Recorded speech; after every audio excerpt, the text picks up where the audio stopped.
Good morning, sir. Sir, yeah. Good morning, sir. Good. Thanks for accepting. Is it I am in online, right? Yes, sir. Yeah.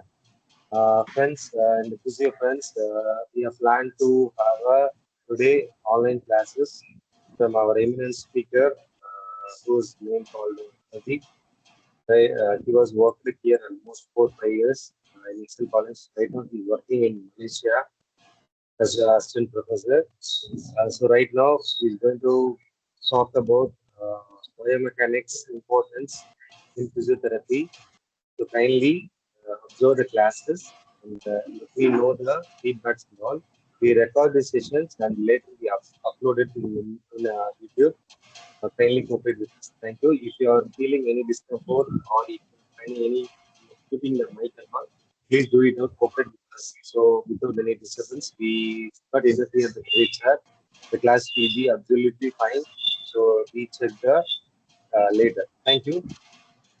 Over to Pradeep. Thank you. Thank you, sir. Thank you so much for giving me such an introduction.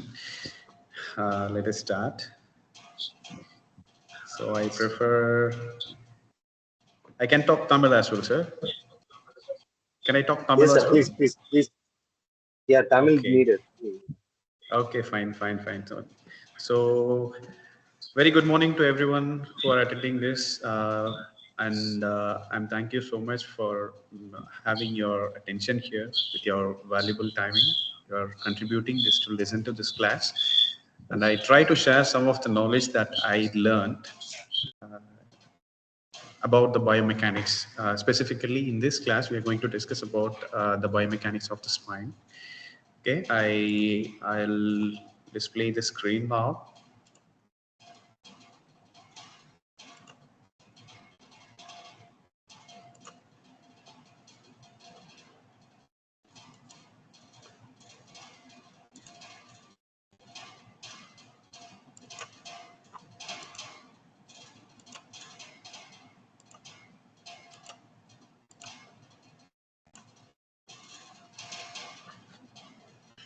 Can you see the screen, sir?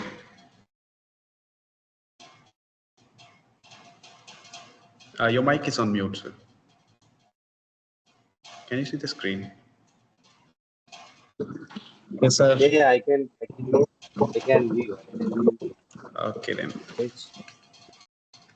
Yeah, now the slides are Okay, fine. So start pannalam. All the very best for everyone who are applied for this exam. And proper எல்லாருமே எழுதி நல்ல பொசிஷனுக்கு வரணும் அப்படின்றது என்னோட wishes. So ரொம்ப நாள் கழிச்சு எல்லாரையும் மீட் பண்ணுறது எனக்கு ரொம்ப ஹாப்பியாக இருக்குது. We just will start with the class and this is only for the spine. என்னால் வந்து எல்லா டாபிக்ஸையும் வந்துட்டு எடுக்க முடியல because due to the time constraint ரொம்ப லிமிட்டடாக maybe just I'm going to discuss very few questions and some of the basics about the vertebral column and its biomechanics. ஓகேவா? So let us move on to the topics. So இந்த செஷனில் நம்ம என்னென்ன கற்றுக்க போகிறோம், என்னென்ன டிஸ்கஸ் பண்ண போகிறோம் அப்படின்னு பார்த்தீங்கன்னா, ஃபர்ஸ்ட் வந்து spine basics. So what are the basic things about the spine, like osteology, arthrology, அதுக்கப்புறமா வந்துட்டு அதோட mechanics, how is it functioning, body functions எப்படி நடக்குது, அப்போ ஸ்பைனோட கண்ட்ரிபியூஷன் எந்த அளவுக்கு இருக்கு, அதில் என்னென்ன மாதிரியான சேஞ்சஸ் வரப்போகுது அப்படின்றத கற்றுக்க போகிறோம். அதுக்கப்புறமா கிரிட்டிக்கல் திங்கிங், ஒரு கொஷின் இருக்கு அப்படின்னு வச்சுக்கோங்களேன், அந்த கொஷினை வந்து நம்ம எந்த மாதிரி பார்க்கணும், எந்தெந்த வியூஸ்ல பார்க்கணும், ஒவ்வொரு ஆப்ஷன்ஸையும் வந்து நம்ம எப்படி ரூல் அவுட் பண்ணணும், எப்படி கரெக்டான ஆப்ஷனை கொண்டு வர்றது அப்படின்றத I give you some suggestions. Next வந்து choosing the most accurate answer. எப்படி வந்து ஒரு ஆன்சரை வந்து நம்ம ப்ரையாரிட்டைஸ் பண்ணி சூஸ் பண்றது அப்படின்றத பத்தியும் டிஸ்கஸ் பண்ண போறோம். And I have splitted the questions into 3 different types of practices. Practice 1ல 5 கொஸ்டின்ஸ், 2ல 5 கொஸ்டின்ஸ், ப்ராக்டிஸ் 3ல 5 கொஸ்டின்ஸ். அந்த மாதிரி 3 கேட்டகரிஸாக நான் டிவைட் பண்ணியிருக்கேன். ஸோ த ஃபர்ஸ்ட் ப்ராக்டிஸ் வந்து எப்படி இருக்கும் அப்படின்னு பார்த்தீங்கன்னா நாலேஜ் பேஸ்டாக இருக்கும். தட் மீன்ஸ் நம்மளோட அனாட்டமி, பாடி ஸ்ட்ரக்சர்ஸ் எப்படி இருக்கு, அதுல என்னென்ன இருக்கு அப்படின்றத பத்தி நம்ம கத்துக்கிறது வந்து நாலேஜ்ல இருக்கும். அடுத்ததா செகண்ட் வந்து அண்டர்ஸ்டாண்டிங். எந்த அளவுக்கு வந்து அதோட ஃபங்க்ஷன்ஸ் வந்து நம்ம அண்டர்ஸ்டாண்ட் பண்ணி வச்சிருப்போம். மேபி இப்போ ஒரு மூவ்மெண்ட் நடக்குது, ஒரு லிகமெண்டோ இல்லை மசில்ஸோ ஃபங்க்ஷன் ஆகுது அப்படின்னா அப்போ வந்து பாடியில் வெர்டிபிரல் போன்ஸில் என்னென்ன மாதிரியான சேஞ்சஸ் வரும் அப்படின்றத பற்றி நம்ம அண்டர்ஸ்டாண்டிங்கில் பார்ப்போம். தேர்ட் ப்ராக்டிஸில் பார்த்தீங்க அப்படின்னா அது வந்து application. How are we going to apply it to the clinical ways of looking into the conditions? ஒரு கண்டிஷன் இருக்கு அப்படின்னா அதை எப்படி வந்து நம்ம கிளினிக்கல் வேஸ்ல வந்துட்டு டீல் பண்ண போறோம், அதை எந்த அளவுக்கு கொண்டு வந்து நம்மளோட முன்னாடி பார்த்த நாலேஜ் அண்ட் அண்டர்ஸ்டாண்டிங் எப்படி கொண்டு வந்து அப்ளை பண்ண போறோம் அப்படின்றத தேர்டா பார்ப்போம். That is applications. ஓகேவா? ஸோ ஜஸ்ட் மூவ் பண்ணலாம் உள்ள. Axial skeleton. நம்ம எல்லாருக்குமே தெரியும், நம்மளோட வெர்டிபிரல் காலம் வந்துட்டு ஆக்சியல் ஸ்கெலிட்டன் அப்படின்னு நம்ம சொல்லுவோம். Overall, the human skeleton can be divided into two, axial and appendicular. Appendicular அப்படின்னா நம்மளோட upper extremities and lower extremities. இதெல்லாம் வந்து நம்ம appendicular skeleton அப்படின்னு சொல்லுவோம். இது எல்லாத்துக்கும் பேஸா மிட் போர்ஷன்ல இருக்கக்கூடிய வெர்டிபிரல் காலம், அதுக்கு வந்து நம்ம ஆக்சிஸ் அப்படின்ற ஒரு டேர்ம் வந்து கொடுக்குறோம். Because it is the basis. அதை பேஸ் பண்ணி தான் மற்ற எக்ஸ்ட்ரீமிட்டிஸ் எல்லாமே வந்துட்டு ஃபங்க்ஷன் ஆகிட்டு இருக்கும். அதனால இந்த ஸ்கெலிட்டனுக்கு பேரு ஆக்சியல் ஸ்கெலிட்டன் அப்படின்னு சொல்றோம்.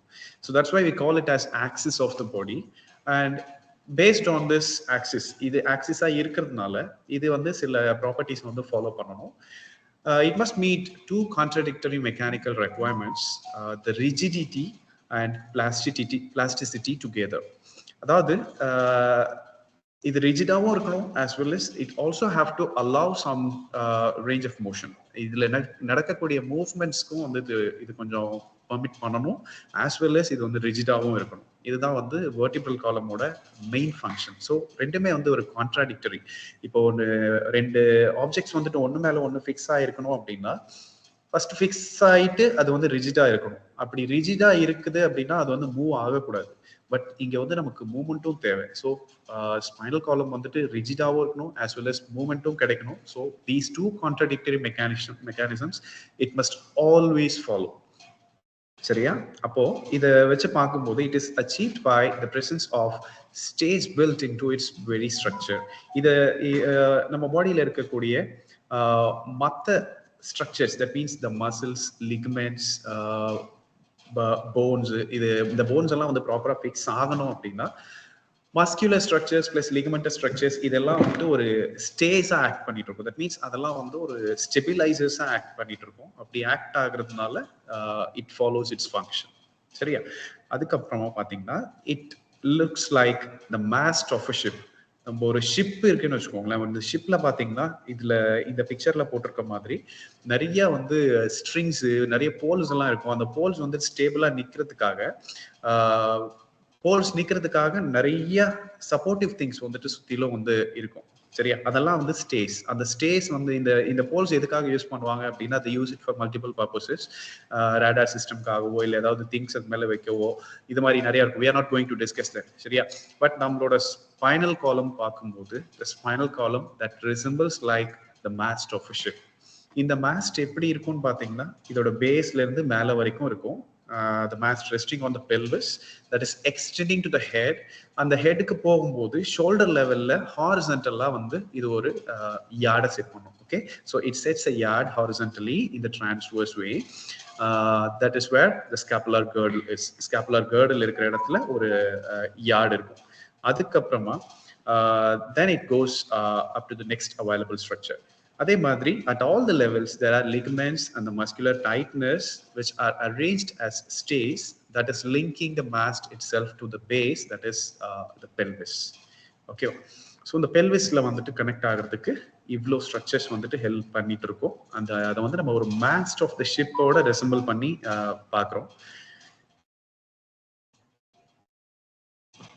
Right. So the next thing is spinal curvatures. நம்மளோட ஸ்பைனோட ஃபங்க்ஷன் என்ன அப்படின்றத ஃபர்ஸ்ட் தெரிஞ்சுக்கணும். என்ன அப்படின்னா அது வந்து ஸ்ட்ரெயிட்டா இருக்கணும். அப்படி இருந்தால் தான் நம்மளுக்கு வந்து எரெக்ட் பாஸ்டர் கிடைக்கும். அதை சப்போர்ட் பண்றதுக்காக நிறைய லிகமெண்ட்ஸ் அண்ட் மசில்ஸ் இது எல்லாமே வந்துட்டு ஃபங்க்ஷன் ஆகிட்டு இருக்கும். Okay, so I think some few of you guys are texting me that it is not visible. Let me check it. Please give me a moment.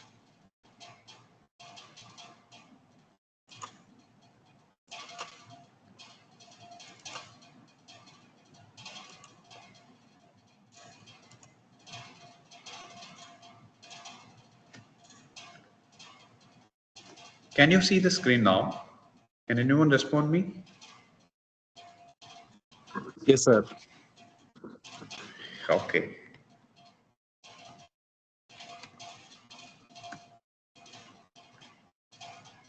Sir, is it visible, sir?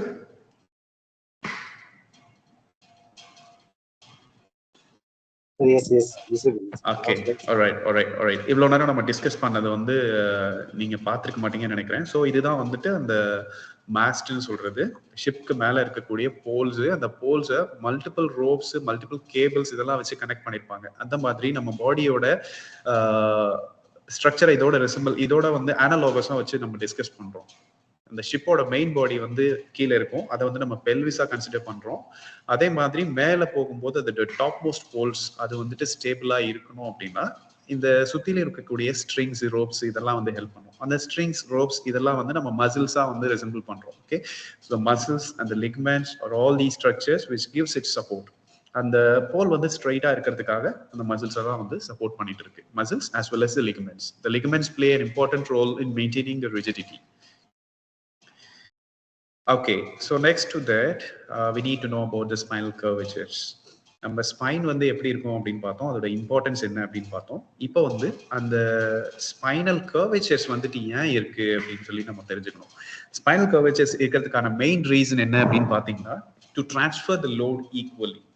நம்ம பாடியோட weight வந்து கிரவுண்டுக்கு போகணும் அப்படின்னா it has to follow some pathway. அந்த pathway வந்து ப்ராப்பராக இருக்கணும்னா பாடி ஸ்ட்ரக்சர்ஸ் வந்துட்டு அதுக்கேற்ற மாதிரி ஸ்ட்ரக்சர் ஆயிருந்தா மட்டும்தான் அந்த வெயிட் வந்து கிரவுண்டுக்கு போய் டிரான்ஸ்ஃபர் ஆகும் இல்லையா. ஸோ இப்போ ஸ்பைனல் காலம்னு எடுத்துக்கிட்டோம்னா வெயிட் ஆஃப் த ஹெட், அதுக்கப்புறமா வந்துட்டு ஷோல்டர், அப்பர் எக்ஸ்ட்ரீமிட்டிஸ் இதெல்லாமே சேர்ந்து ட்ரங்க்குக்கு போகும். ட்ரங்கோட வெயிட் எல்லாம் சேர்ந்து it goes to the thoracic spine, and altogether the head, arm and the trunk weight will go to the lumbar spine and then it goes down. lumbar spine க்கு அடுத்ததா வந்து சாக்ரம்க்கு போயிட்டு அந்த இடத்துல வந்து நம்ம sacroiliac joint மூலமா வந்துட்டு டிஸ்ட்ரிபியூட் ஆகி it goes to the bilateral lower extremities இல்லையா. ஸோ இந்த ஸ்பைனல் கர்வேச்சர்ஸ் வந்துட்டு நம்ம லேட்டரல் வியூல இருந்து பார்த்தோம் அப்படின்னா நம்மளோட பாடியில ஸ்பைனல் கர்வேச்சர்ஸ் வந்துட்டு விசிபிளா இருக்கும். இப்போ ஆன்டீரோ போஸ்டீரியர் வியூல பாக்குறோம் அப்படின்னா the spine looks erect and straight.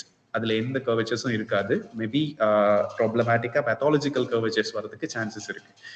But very less amount of lateral curvatures are permissible. சரியா. அதே மாதிரி லேட்டரல் வியூல இருந்து நம்ம பார்க்கும்போது we can easily locate the cervical lordosis, thoracic kyphosis, lumbar lordosis, sacral kyphosis again.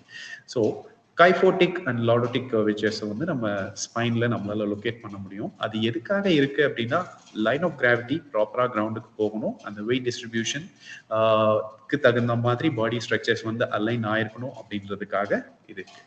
Okay, so in the same slide you can locate the typical vertebra. ஒரு vertebraனா அதுல என்னென்ன பார்ட்ஸ் இருக்கும் அப்படின்றத நம்ம ஃபர்ஸ்ட் தெரிஞ்சுக்கணும். சரியா. ஸோ நம்ம 2 பார்ட்ஸா இதை டிவைட் பண்ணலாம். Altogether this osteology can be divided into 2. First வந்துட்டு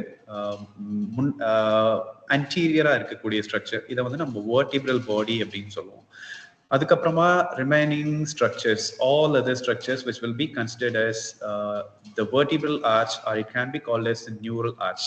பிகாஸ் இதுல வந்துட்டு ஸ்பைனல் கார்ட், அதே மாதிரி அதோட நர்வ் ரூட்ஸ், இந்த மாதிரி நியூரலாஜிக்கல் ஸ்ட்ரக்சர்ஸ் எல்லாமே இந்த போஸ்டீரியர் மோஸ்ட் ரீஜன்ல தான் இருக்கும். Anterior part of the vertebral body mainly deals with transferring the load. சுப்பீரியர்ல இருந்து வரக்கூடிய லோடை அடுத்ததான் இன்ஃபீரியர் மோஸ்ட் ஆஸ்பெக்ட்க்கு டிரான்ஸ்ஃபர் பண்றது மட்டும்தான் பாடியோட வேலை. சரியா? It gives the strength to the vertebral column and also it maintains the load transference. அதுதான் அதோட முக்கியமான ஃபங்க்ஷன். நியூரல் ஆர்ச்சோட ப்ராப்பர்ட்டிஸ்லாம் என்னன்னு பார்த்தோம்னா, அங்கதான் வந்து நம்மளோட ஸ்பைனல் கார்டு இருக்கும், நர்வ் ரூட்ஸ் எல்லாம் இருக்கும். அங்கிருந்து வெளியில எமர்ஜ் ஆகி வரக்கூடிய எல்லா ஸ்ட்ரக்சர்ஸையும் வந்து மெயின்டைன் பண்றது இந்த பேக்ல போஸ்டீரியர்ல இருக்கக்கூடிய நியூரல் ஆர்ச். சரியா? This is where we will be finding most of the important and the crucial structures. Fine. Now, இப்போ வந்து நம்ம cervical spineல என்னென்ன மாதிரியான ப்ராப்பர்ட்டிஸ் இருக்கும், cervical spine தான் அது எப்படி இருக்கும், அதுல வந்து என்னென்ன மாதிரியான typical and atypical features இருக்கு அப்படின்றத பார்க்கலாம். As a glance, I hope you all know about this. I'm just going to go through some of the important things. சரியா? cervical spine அப்படின்னு எடுத்துக்கிட்டோம்னா, cervical vertebra we have totally 7. அந்த 7 cervical vertebraல some vertebrae are typical and some are atypical. Typical vertebra எடுத்துக்கிட்டோம்னா C3 ல இருந்து C6 வரைக்கும் all these vertebrae will be considered as typical. ஒரே மாதிரி தான் இருக்கும். Okay, it resembles the same features. C3, 4, 5, 6 இதெல்லாம் பார்த்தீங்கன்னா ஒரே மாதிரி தான் இருக்கும். ஒரே மாதிரினா அதோட சைஸ் டைமென்ஷன்ஸ் வேணா சேஞ்ச் ஆகலாம், but it will be having the same properties. என்னென்ன இருக்கணுமோ அது எல்லாமே அதுல இருக்கும்.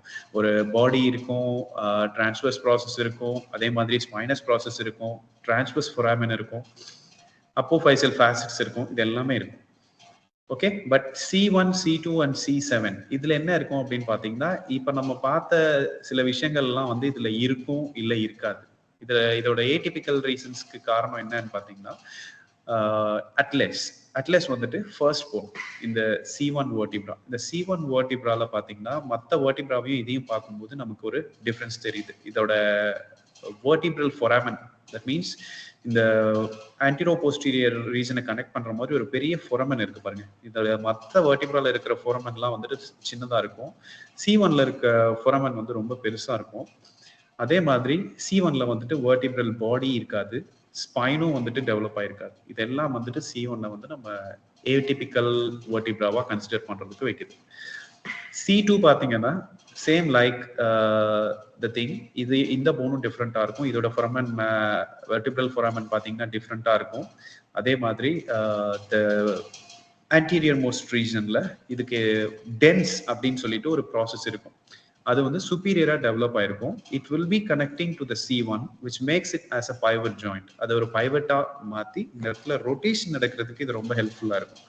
இதை தவிர மற்ற எல்லாமே வந்து ஒரே மாதிரி தான் இருக்கும், but it looks somewhat the dimensional difference. அடுத்ததா C7ஓட இன்னொரு நேம் என்னன்னு பார்த்தீங்கன்னா vertebra prominence. Why? Because இதோட ஸ்பைனஸ் ப்ராசஸ் பார்த்தீங்கன்னா ரொம்ப பெருசா ரொம்ப நீளமா இருக்கும். It will be looking so லாங்கா இருக்கிறதுனால நம்மளோட C7 vertebraவோட பேர் வந்து vertebra prominence. இந்த vertebra prominence வந்து ஸ்பைனஸ் ப்ராசஸ் வந்து ரொம்ப லென்த்தியா இருக்கிறதுனால, மற்றபடி எல்லா ஃபீச்சர்ஸும் சேம் தான், அதுல ஒரு டிஃபரன்ஸும் கிடையாது. ஓகே, அதே மாதிரி நம்ம ஸ்பைனஸ் ப்ராசஸ் எல்லாம் பார்த்தீங்கன்னா cervical ரீஜன்ல இருக்க ஸ்பைனஸ் ப்ராசஸ் எல்லாமே பைஃபீடா இருக்கும். Okay, but with some exceptions. இந்த பிக்சர்ல நம்மளோட cervical region நம்மளோட anterior view நம்ம பார்க்குறோம். இந்த anterior view of the cervical spineல C1ல இருந்து C7 வரைக்கும் எப்படி ஆர்கனைஸ் ஆயிருக்கும் அப்படின்றது இருக்கு. இதுல நம்ம மற்ற ரீஜனையும் இந்த ரீஜனையும் கம்பேர் பண்ணும்போது இதுல ஒரு விஷயம் நம்ம வந்து தெளிவா புரிஞ்சுக்கணும். என்னன்னு பாத்தீங்கன்னா, it will be having a U-shaped bones.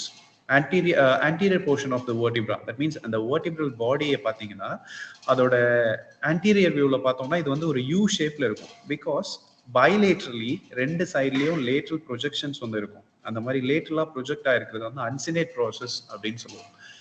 It forms an articulation to the next adjacent vertebra, which will be called as uncovertebral joints. Okay, so that will be called as uncovertebral joints. இது வந்து cervical spineல மட்டும் தான் இருக்கும், மற்ற ஸ்பைன்ல எல்லாமே எங்கேயுமே வந்து நம்ம இதை பார்க்க முடியாது. நெக்ஸ்ட் இந்த பிக்சர்ல பாத்தீங்கன்னா இதோட லேட்ரல் வியூ இருக்கு, cervical ஸ்பைனோட லேட்ரல் வியூ. நம்ம மற்ற vertebral column components பார்க்கும்போது, ஐ மீன் thoracic ஸ்பைனோ இல்லை வந்து lumbar ஸ்பைனோ, இது ரெண்டையும் கம்பேர் பண்ணும்போது cervical ஸ்பைன்ல மூவ்மெண்ட் வந்துட்டு ரொம்ப அதிகம். ஓகே, அந்த மூமெண்ட் அதிகமா இருக்கிறதுக்கு நிறைய ரீசன்ஸ் இருக்கு. பிகாஸ் cervical ஸ்பைன் மேல பெருசா வேற ஹெட்டை தவிர வேற எதுவுமே அதிக வெயிட் கிடையாது. அது ஒரு ரீசன். அதுக்கப்புறமா நம்மளோட மூமெண்ட் ரெக்குவயர்மெண்ட்ஸ், நம்மளுக்கு நிறைய ஹெட் மூவ்மெண்ட்ஸ் வந்து தேவைப்படுது. Even just to do some movements like looking up or looking down or to conversate with someone else, ஏதாவது நம்ம பண்ணும்போது எல்லாத்துக்குமே வந்துட்டு cervical ஸ்பைனோட மூவ்மெண்ட் வந்து ரொம்ப அதிகமாக தேவை. இது ஒரு ரீசன். அதுக்கப்புறமா வந்துட்டு முக்கியமான ஒரு ரீசன் என்னன்னு பார்த்தோம்னா இதோட ஆர்கிடெக்சர், cervical ஸ்பைனோட ஆர்கிடெக்சர். இதோட ஃபேசட்ஸ் பார்த்தீங்கன்னா அது வந்து ட்ரைப்ளானார் ஓரியன்டேஷன்ல இருக்கும். Okay, triplanar in the sense it allows the movement in all the 3 different planes. 3 planesலயே வந்துட்டு இந்த மூவ்மெண்ட் வந்து அலோவ் பண்ணும். That means flexion, extension, அதே மாதிரி lateral flexion as well as the rotation, everything that comes equally. ஈக்குவலினா range of motion differ ஆகும். பட் மற்ற காம்பனன்ட்ஸோட கம்பேர் பண்ணும்போது, மற்ற region of vertebral column compare பண்ணும்போது cervical ஸ்பைன்ல இருக்கக்கூடிய ரேஞ்ச் ஆஃப் மோஷன் ரொம்ப அதிகம். ஓகே, அதுக்கு ஒரு முக்கியமான ரீசன் என்னன்னு பார்த்தீங்கன்னா triplanar orientation of the facet joints of the cervical region. இன்னொரு ரீசன் அதோட spinous process. When you look at the spinous processes of the vertebra, C1ல இருந்து C7 வரைக்கும் பார்த்தீங்கன்னா அதோட ஓரியன்டேஷன் பின்னாடி வந்து எல்லாமே இண்டிவிஜுவலா ப்ரொஜெக்ட் ஆயிருக்கு. It is not overlap with one other. ஒரு ஸ்பைனஸ் ப்ராசஸ் மேல இன்னொரு ஸ்பைனஸ் ப்ராசஸ் வந்து இப்படி ஓவர்லாப் ஆகாம எல்லாமே தனித்தனியா இருக்கு. அதனால இதுக்கு அப்போசிஷன் ரொம்ப கம்மி. the spinous processல இருந்து இதுக்கு கிடைக்கக்கூடிய அப்போசிஷன் ரொம்ப கம்மி. So every spine is oriented individually. That is one more reason which is making this cervical spine to move a bit higher than the other components. Next, the thoracic spine. Thoracic spine வந்து first நம்ம எப்படி differentiate பண்ணணும் மற்ற ரீஜன்ல இருந்து அப்படின்னு பார்த்தீங்கன்னா, cervical ஸ்பைன்ல நம்ம பார்த்தோம் vertebral foramen இருந்தது. அதே மாதிரி அந்த vertebral transverse foramen வந்து இருக்கும். transverse foramen வழியா வந்துட்டு blood vessels வந்துட்டு brainக்கு போகும். அதை வச்சு நம்ம segmental difference பண்ணிடலாம். இப்போ thoracic spine வந்தோம் அப்படின்னா you will be finding the costal demifacets. அதோட coastal facets இருக்கும். ribs வந்து அட்டாச் ஆகிறதுக்காக coastal facets வந்துட்டு சைட்ல இருக்கும். அதை வந்து நம்ம thoracic ஸ்பைன்ல பார்ப்போம். இதையும் தாண்டி நெக்ஸ்ட் நம்ம என்ன பார்க்கணும்னா அதோட ஸ்பைனஸ் ப்ராசஸோட ஓரியன்டேஷன் பாருங்க. இந்த பிக்சர்ல நம்ம thoracic ஸ்பைனோட ஓரியன்டேஷன் வந்து ஒன்று மேல ஒன்று ஓவர்லாப் ஆயிருக்கு. ஒரு ஸ்பைனஸ் ப்ராசஸ் வந்து இன்னொரு ஸ்பைனஸ் ப்ராசஸோட கனெக்ட் ஆயிருக்கு. ஓகே, ஸோ இப்போ ஃபார் எக்ஸாம்பிள் T7 எடுத்துக்கிட்டீங்கன்னா T7ஓட மூவ்மெண்ட்டை வந்து ரெஸ்ட்ரிக்ட் பண்றதுக்கு T6ம் T8ம் இருக்கு. ஐ திங்க் நான் வந்து என்ன சொல்றேன்னா இதுல மூவ்மெண்டே வராதுன்னு சொல்லல, பட் மூவ்மெண்ட் வரும். But it has got some restrictions. thoracic ஸ்பைனோட மெயின் ரீசன் என்ன அப்படின்னு பார்த்தீங்கன்னா it has to be in a stable way. அது வந்து ஸ்டேபிளா இருக்கணும். அதோட மெயின் ஜாப் வந்துட்டு ஸ்டெபிலிட்டி. பிகாஸ் உள்ளுக்குள்ள வந்துட்டு வைட்டல் ஆர்கன்ஸ் இருக்கு, ஹார்ட், லங்ஸ், மற்ற ஆர்கன்ஸ் எல்லாமே வந்துட்டு நம்மளோட ட்ரங்க்ல இருக்கிறதுனால it's main function is to protect the organs regardless of making movements. But movements நடக்கும், கண்டிப்பா movements இருக்கு, இல்லைன்னு சொல்லல, but comparatively very very less. இதுல டிபிக்கல் அண்ட் ஏடிபிக்கல் எது அப்படின்னு பாத்தீங்கன்னா T2ல இருந்து T9 வரைக்கும் இருக்கக்கூடிய thoracic vertebra எல்லாமே வந்துட்டு டிபிக்கல் vertebra. அது எல்லாம் ஒரே மாதிரியே தான் இருக்கும். It resembles same and it will be having all the features, maybe the dimension will be different. இதே மாதிரி atypical thoracic vertebra வந்து எதுன்னு பார்த்தோம்னா T1, T10 and T12. எதுக்காக அப்படின்னா T1ல வந்துட்டு இந்த கோஸ்டல் டெமிஃபாசெட்டும் ஒன்று இருக்கும், அதே மாதிரி ஃபுல்லி ஃபார்ம்ட் ஃபேசெட் ஒன்றும் இருக்கும். பிகாஸ் rib 1 வந்து T1ஓட மட்டும் தான் கனெக்ட் ஆயிருக்கும். Always the rib will be connecting with 2 vertebra, but rib 1 மட்டும் thoracic spine 1ல மட்டும் தான் கனெக்ட் ஆயிருக்கும். Okay, so the rib 1 has got, the thoracic spine 1 has got one fully formed costal facet and a half formed costal demifacet.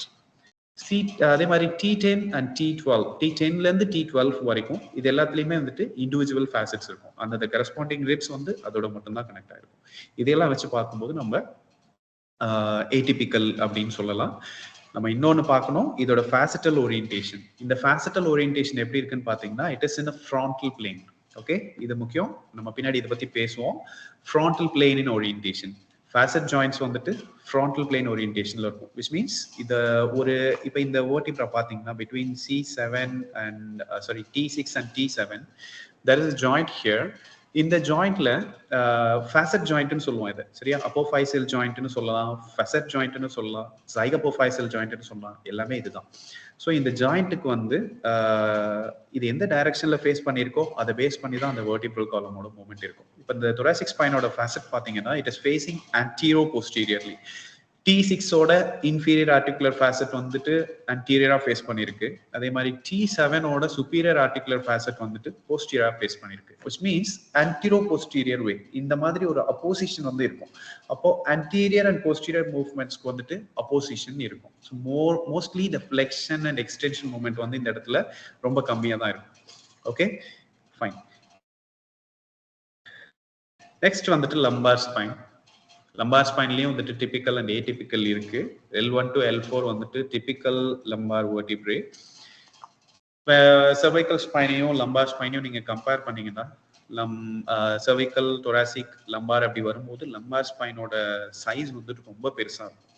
Because அதோட load, இதோட main reason என்ன அப்படின்னா அது எவ்வளவு லோடை வந்து டிரான்ஸ்ஃபர் பண்ணுது அப்படின்றது தான். cervical spine வெறும் ஹெட்டோட வெயிட் மட்டும் தான் வந்துட்டு கேரி பண்ணும். அதே மாதிரி thoracic spine it carries the weight of the head, arm and the whole trunk. இந்த ட்ரங்கோட வெயிட் அதுக்கு போகும். பட் அதுவுமே வந்துட்டு ட்ரங்கோட வெயிட் வந்துட்டு it distributes to the corresponding level of the vertebra. But lumbar spineக்குன்னு நம்ம வரும்போது எப்படி இருக்கும்னா the whole weight from the cervical, thoracic, it all goes to the lumbar spine. அதனால it has got more significance in transferring the load from one region to other. Because of this reason the bone's dimension is large. அதனால வந்து இதோட பாடியோட size வந்துட்டு பெருசா இருக்கும். அதே மாதிரி இதோட பெடிக்கல் பாத்தீங்கன்னு வச்சுக்கோங்களேன், பெடிக்கலும் வந்துட்டு ப்ராடா இருக்கும், ஷார்ட்டா இருக்கும், அதே மாதிரி ரொம்ப ப்ராடா இருக்கும். இதான் பெடிக்கல். The connection between the anterior and posterior part of the vertebra will be called as the pedicle. இப்போ L5 வந்து ஏன் ஏடிபிக்கல் அப்படின்னு சொல்றோம்னா இதோட பெடிக்கல் வந்துட்டு ரொம்ப ப்ராடா இருக்கும். Okay, and also its bones dimension will be very much larger. அப்புறமா இதோட ஃபேசட் ஓரியன்டேஷன் வந்து நம்ம எப்படி இருக்கும் அப்படின்னு பார்த்தோம்னா இந்த பிக்சர்ல வந்துட்டு we can visualize இதோட facets it is not purely facing anteriorly or posteriorly like the thoracic spine. இது எப்படி ஃபேஸ் ஆயிருக்குன்னு பாத்தீங்கன்னா it is facing medially. okay, so it is facing medially, so laterally and medially facing அப்படின்னு வச்சுக்கலாம். இப்போ இதுக்கு மேல மேபி L4 வந்து L5 L1 இந்த போன், அப்போ L1க்கு கீழே L2 இருக்கும்ல, L2 ஓட ஸ்பைனஸ் ஃபேசட்டும் L1ஓட ஃபேசட்டும் எப்படி ஆர்டிகுலேட் ஆகும் அப்படின்னு பாருங்க. இப்போ L1ஓட இன்ஃபீரியர் ஆர்டிகுலர் ஃபேசட் வந்து ஆன்டீரியரா ஃபேஸ் பண்ணுது. That means anterolaterally, it is not pure anterior, anterolateral. அதே மாதிரி L1ஓட superior articular facet வந்து எப்படி ஃபேஸ் பண்ணுது அப்படின்னா posteromedial. இப்படி இருக்கிறதுனால இதை நம்ம sagittal plane orientation அப்படின்னு சொல்லுவோம். sagittal plane orientationல இருக்கிறதுனால இங்க மூவ்மெண்ட்ஸ் வந்துட்டு flexion and extension தான் வந்துட்டு predominant-ஆ இருக்கும். okay, so the medial and lateral movements, which means the rotation movement will be equally limited. அப்போ rotation movement இந்த இடத்துல நல்லா வராது, flexion extension வரும், அதே மாதிரி lateral flexion வரும், but rotation will be comparatively limited. Then we need to know about the ligaments which are contributing its role in this spinal region. நம்ம whole entire spinal column-லயும் வந்துட்டு ligaments ஓட role ரொம்ப முக்கியம். அதெல்லாம் என்னென்ன அப்படின்றத பார்க்கலாம். First and foremost will be the anterior longitudinal ligament, which will be present in front of the vertebral body. Vertebral body ஓட anterior most aspect-ல anterior longitudinal ligament இருக்கும். அது என்ன பண்ணும் அப்படின்னு பாத்தீங்கன்னா from the skull to the sacrum it will be present and it will allow making the movement to some extent and it restricts at some level. அதாவது extension போகும்போது இது கொஞ்சம் எக்ஸ்டென்ஷன் அலோவ் பண்ணும், அதுக்கப்புறமா வந்துட்டு லிமிட் பண்ணும். So when we do extension the anterior longitudinal ligament will get stretched and that limits the range of motion.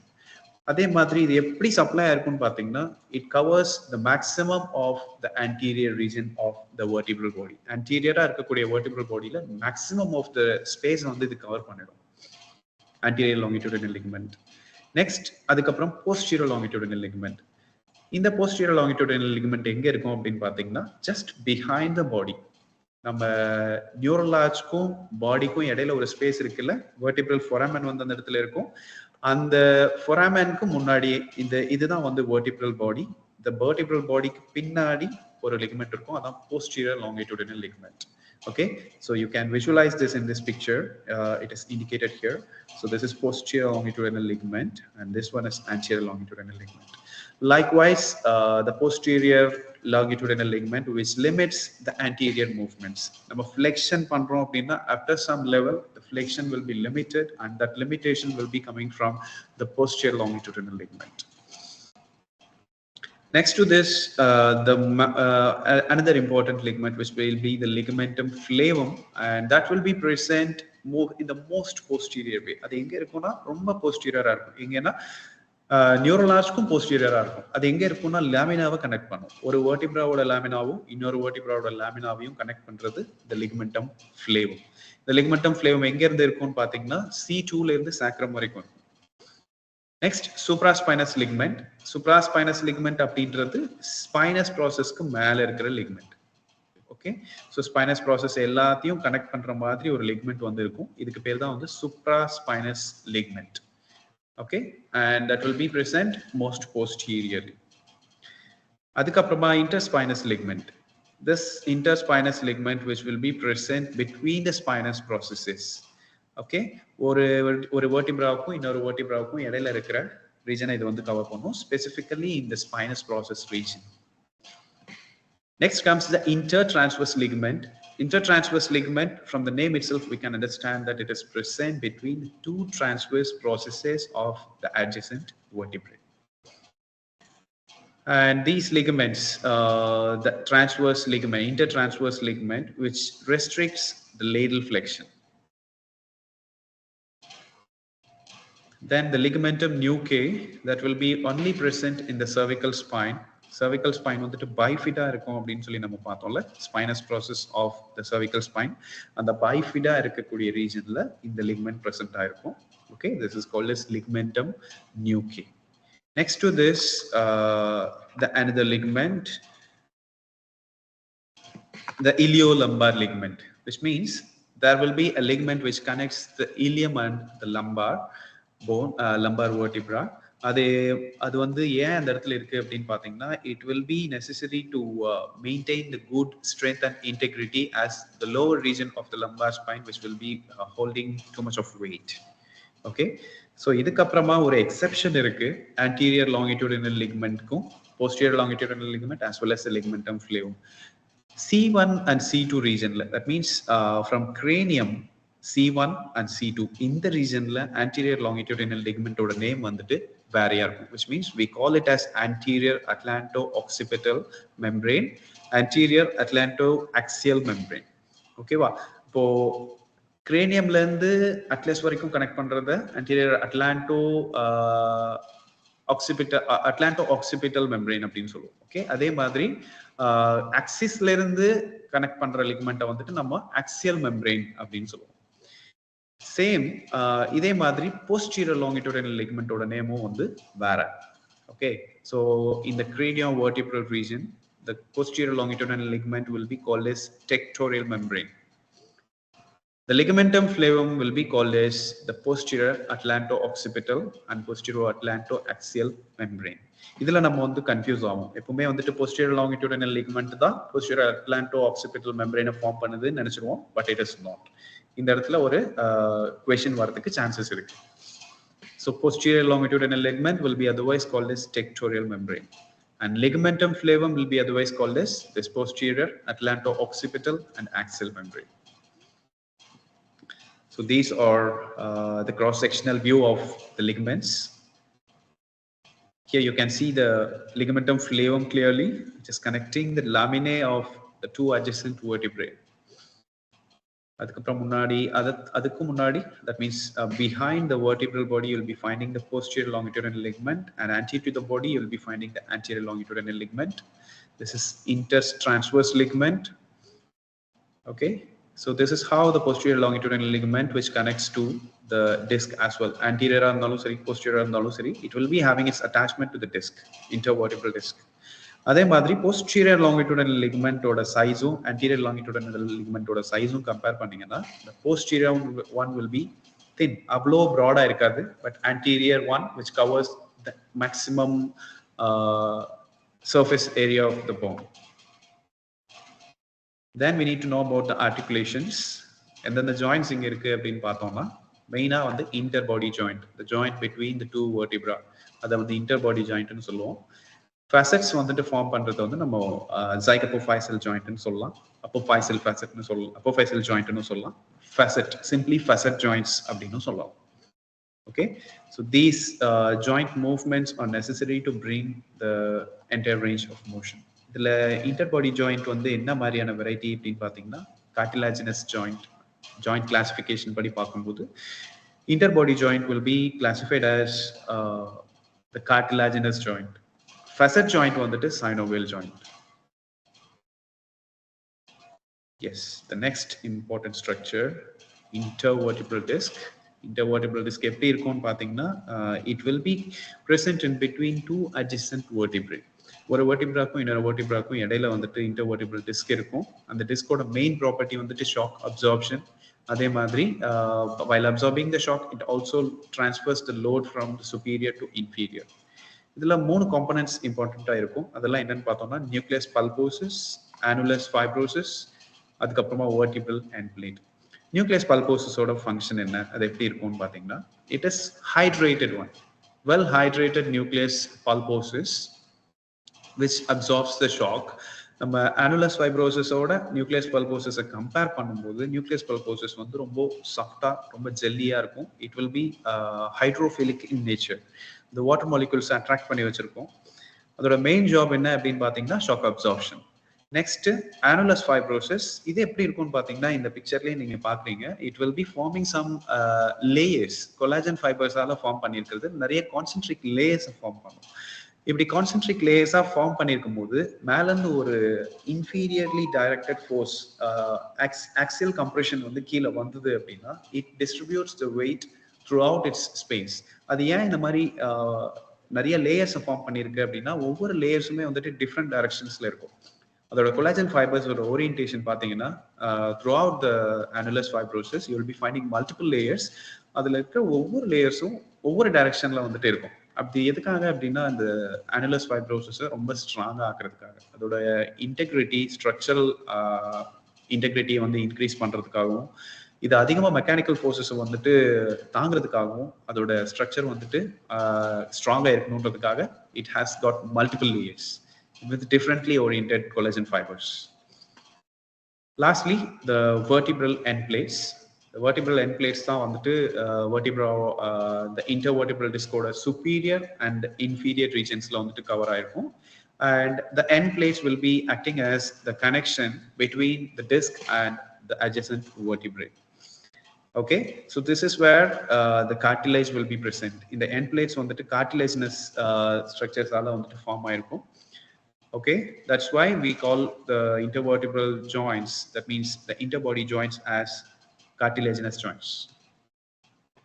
So disc வந்துட்டு ஹைட்ரோஃபிலிக்கா இருக்கிறதுக்கான மெயின் ரீசன் என்னன்னு பாத்தீங்கன்னா the proteoglycans வந்துட்டு glycosaminoglycans ஃபார்ம் பண்ணி அதுக்கப்புறமா அது என்ன பண்ணும்னா it is a material which has got some attraction ability to water. இந்த மெட்டீரியல்ஸ் வந்து வாட்டர் மாலிகூல்ஸை வந்து நிறைய அட்ராக்ட் பண்ணி வச்சுக்கும். அப்படி அட்ராக்ட் பண்ணி வச்சுக்கிறதுனால மட்டும்தான் லிகமெண்ட் வந்துட்டு தட் மீன்ஸ் இன்டர்வர்டிபிரல் டிஸ்க் வந்துட்டு ஹைலி ஹைட்ரோஃபிலிக்கா இருக்கு, வாட்டர் பெல்ட் வந்து அதிகமாக இருக்கிற மாதிரி இருக்கு. கொலாஜன் ஃபைபர்ஸோட ரோல் என்னன்னு பார்த்தீங்கன்னா it has to withhold the stress. அதுக்கு வர ஸ்ட்ரெஸ் எல்லாம் வந்து அது ஹோல்ட் பண்ணி அப்பவும் ஸ்ட்ராங்காக இருக்கணும் அப்படின்றதுக்காக கொலாஜன் ஃபைபர்ஸ் வந்துட்டு ஒர்க் பண்ணிட்டு இருக்கோம். மோஸ்ட்லி இந்த நியூக்ளியஸ் பல்போசஸ்ல புரோட்டியோகிளைகான்ஸும் கொலாஜன் டைப் 1 ஃபைபர்ஸும் அதிகமாக இருக்கும். Then when it comes to the annulus fibrosis, proteoglycans கம்மியா இருக்கும், collagen fibers type 2 fibers வந்துட்டு ரொம்ப அதிகமா இருக்கும். Then it has got a material which is called as elastin. Elastin என்ன பண்ணும் அப்படின்னு பார்த்தீங்கன்னா அந்த anatomic structure எலாஸ்டிக் ப்ராப்பர்ட்டி இருக்கக்கூடிய ஒரு மெட்டீரியலா வந்து மாற்றும். எலாஸ்டின் அப்படின்றது it makes the structure to have the elastic property. Then hyaline and the fibrocartilage will also be present in the vertebral end plates. Okay, so இப்ப டிஸ்க்ல எந்த மாதிரி ஒரு லோட் வந்துட்டு ட்ரான்ஸ்ஃபர் ஆகும், அப்ப எந்த மாதிரி அதோட ஃபோர்ஸஸ் வந்துட்டு டிஸ்பர்ஸ் ஆகும் அப்படின்னு பாத்தீங்கன்னா this is an example of axial compression. Axial compression அப்படின்னா from top to bottom load வந்து axisல வந்துட்டு transfer ஆச்சுன்னா அது வந்து axial loading அப்படின்னு சொல்லுவோம். So ஒரு load வந்து மேல இருந்து வரும்போது first it goes to the nucleus pulposus. அந்த nucleus pulposusக்கு போனதுக்கு அப்புறமா it spreads the force to different directions. அந்த annulus fibrosisோட எல்லா சைடுக்கும் வந்து அந்த ஸ்ட்ரெஸ்ஸை வந்து ஈவனா டிஸ்ட்ரிபியூட் பண்ணி அனுப்பும். அதுதான் நியூக்ளியஸ் பல்போசஸோட ஒர்க். ஓகே, ஸோ அப்படி போனதுக்கு அப்புறமா annulus fibrosis என்ன பண்ணும்னு பார்த்தீங்கன்னா it has got some multiple லேயர்ஸ்னு பார்த்தோம். நிறைய லேயர்ஸ் வந்து அதில் இருக்கு. அதில் ஒவ்வொரு டைரக்ஷனல் ஃபோர்ஸஸையும் ஒவ்வொரு ஃபைபர்ஸ் வந்துட்டு ரெஸ்ட்ரிக்ட் பண்ணிட்டு இருக்கும். அப்போ நியூக்ளியஸ் பல்போசஸ்ல இருந்து வரக்கூடிய அந்த ஸ்ட்ரெஸ்ஸை annulus fibrosis வைட் ஸ்ப்ரெட்டா எல்லா பக்கமும் சர்க்குலர் வேல டிஸ்ட்ரிபியூட் பண்ணி இட் மெயின்டைன்ஸ் இட்ஸ் இன்டெகிரிட்டி. அப்படி இருக்கிறதுனால லோட் ஆகும்போது annulus fibrosis வந்துட்டு ஸ்ட்ராங்கா இருக்கும். இப்போ annulus fibrosisோட கான்சென்ட்ரிக் ரிங்ஸ்ல ஏதாவது ப்ராப்ளம் வந்தது அப்படின்னா maybe because of degeneration or it can be because of over use, அதிகமா லோட் டிரான்ஸ்ஃபர் ஆகுறதுனால அதுல டேமேஜ் வந்தது அப்படின்னா it makes the nucleus pulposus to come out. Nucleus pulposus வந்து வெளியில வந்தது அப்படின்னா அதை தான் வந்து நம்ம டிஸ்க் ப்ரொலாப்ஸ் அப்படின்னு சொல்லுவோம். ஓகே, so disc prolapse அப்படின்னா it is not the whole disc that comes out, only the nucleus pulposus which comes out of annulus fibrosis. This will be called as the disc prolapse. Then this is the one which explains about the movements. Vertebral column la enna movements irukku, adu endha axis and endha planes la vandu nadakudhu அப்படின்றது நம்ம முக்கியமா தெரிஞ்சுக்கணும். Okay, the vertebral column is an axial skeleton. In the axial skeleton இருந்தாலும் it follows some different axes for the different movements. First வந்துட்டு flexion and extension, the anterior posterior movements எப்படி நடக்கும்னு பார்த்தீங்கன்னா it will be happening around an axis and on the plane. இப்போ anterior posterior movements வரணும் அப்படின்னா the axis would be in the frontal. So anterior movement, the flexion which happens in the sagittal plane will be around the frontal plane. Okay, so for easy understanding, the flexion and extension which happens around the frontal axis or the medial lateral axis on the sagittal plane. Likewise, the lateral flexion to the right and the left which will be happening around the sagittal axis on the frontal plane. The third one, axial rotation, which means the right side and left side rotation. When we do this happens around the vertical axis on the horizontal plane. Yes, now we are slowly discussing about the biomechanical properties. இவ்வளோ நேரம் நம்ம discuss பண்ணது எல்லாமே வந்துட்டு நார்மலாக வந்து பாடி ஸ்ட்ரக்சர்ஸில் எப்படி இருக்கும், vertebral column எப்படி இருக்கும், அதில் என்னென்ன மாதிரியான இருக்கும்னு பார்த்தோம். இப்போ நம்ம பயோமெக்கானிக்ஸை கொண்டு வந்து இதில் இம்ப்ளை பண்ணுறோம். இந்த பிக்சரில் ரெப்ரசென்ட் பண்ணியிருக்கிறது என்னன்னு பார்த்தீங்கன்னா line of gravity from the top most part of the ஹெடோட சென்டர் ஆஃப் கிராவிட்டி அங்கேருந்து கிரவுண்டுக்கு போயிட்டு இருக்கு. It follows some pathway. அது நிறைய டிஃப்ரெண்ட் ரீஜன்ஸை கிராஸ் பண்ணி வருது. ஆனால் வந்து பார்த்தீங்கன்னா always the gravity that goes to the ground in a straight way. அது எங்கேயும் வந்துட்டு ஷிஃப்ட் ஆகாது.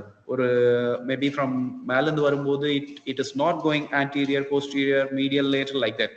It just goes down vertically. வெர்டிக்கலாக வந்து அது கிரவுண்டுக்கு வந்துட்டு போகும். அப்படி போகும்போது அதுக்கு பேர் நம்ம லைன் ஆஃப் கிராவிட்டி அப்படின்னு சொல்லுவோம். Okay, so you need to remember this from top of the head it goes down. Cervical region ku posterior ah irukku, thoracic spine ku anterior ah irukku, lumbar spine ku posterior ah irukku, adhe madri iliosacral joint ku vandu anterior ah irukku, hip joint ku posterior ah irukku, knee joint ku anterior ah irukku, ankle and foot, ankle la vandittu ankle joint ku anterior ah vandittu line of gravity irukku. Okay, if this is the case, or ideal weight இருக்கக்கூடிய ஒரு person with a normal posture இப்படி தான் வந்துட்டு line of gravity இருக்கும். இந்த line of கிராவிட்டியில ஏதாவது வந்து modifications வந்தது, சேஞ்சஸ் ஏதாவது வந்தது அப்படின்னா அப்போதான் மஸ்குலர் இம்பேலன்ஸ், அதே மாதிரி அனாட்டமிக் இம்பேலன்ஸ், டிஃபார்மிட்டிஸ் இது எல்லாமே ஃபார்ம் ஆகும். Okay, fine. அதே மாதிரி we also have to remember the segmental center of gravity. இப்போ வந்து ஆல் டுகெதர் வந்து டாப் டு பாட்டம் எப்படி வருது அப்படின்னு பார்த்தோம். இது வந்து சும்மா வெறும் ஹெடோட வெயிட் மட்டும் கிரவுண்டுக்கு வரல. It takes of the weight from every region. Body top most பார்ட்லேருந்து கீழே வரும்போது ஒவ்வொரு இடத்துலையும் ஒவ்வொரு ரீஜனில் இருக்கிற வெயிட்ஸையும் வந்து அதை எடுத்துக்கிட்டு it makes some region as the centre of gravity and the weight that goes to the ground. Okay, so you have to think segmental center of gravity. Center of gravity வந்து altogether நம்ம என்ன சொல்லுவோம், as a whole நம்ம anatomic positionல நிக்கும்போது in front of second sacral vertebra நம்மளோட center of gravity இருக்கு அப்படின்னு சொல்லுவோம்.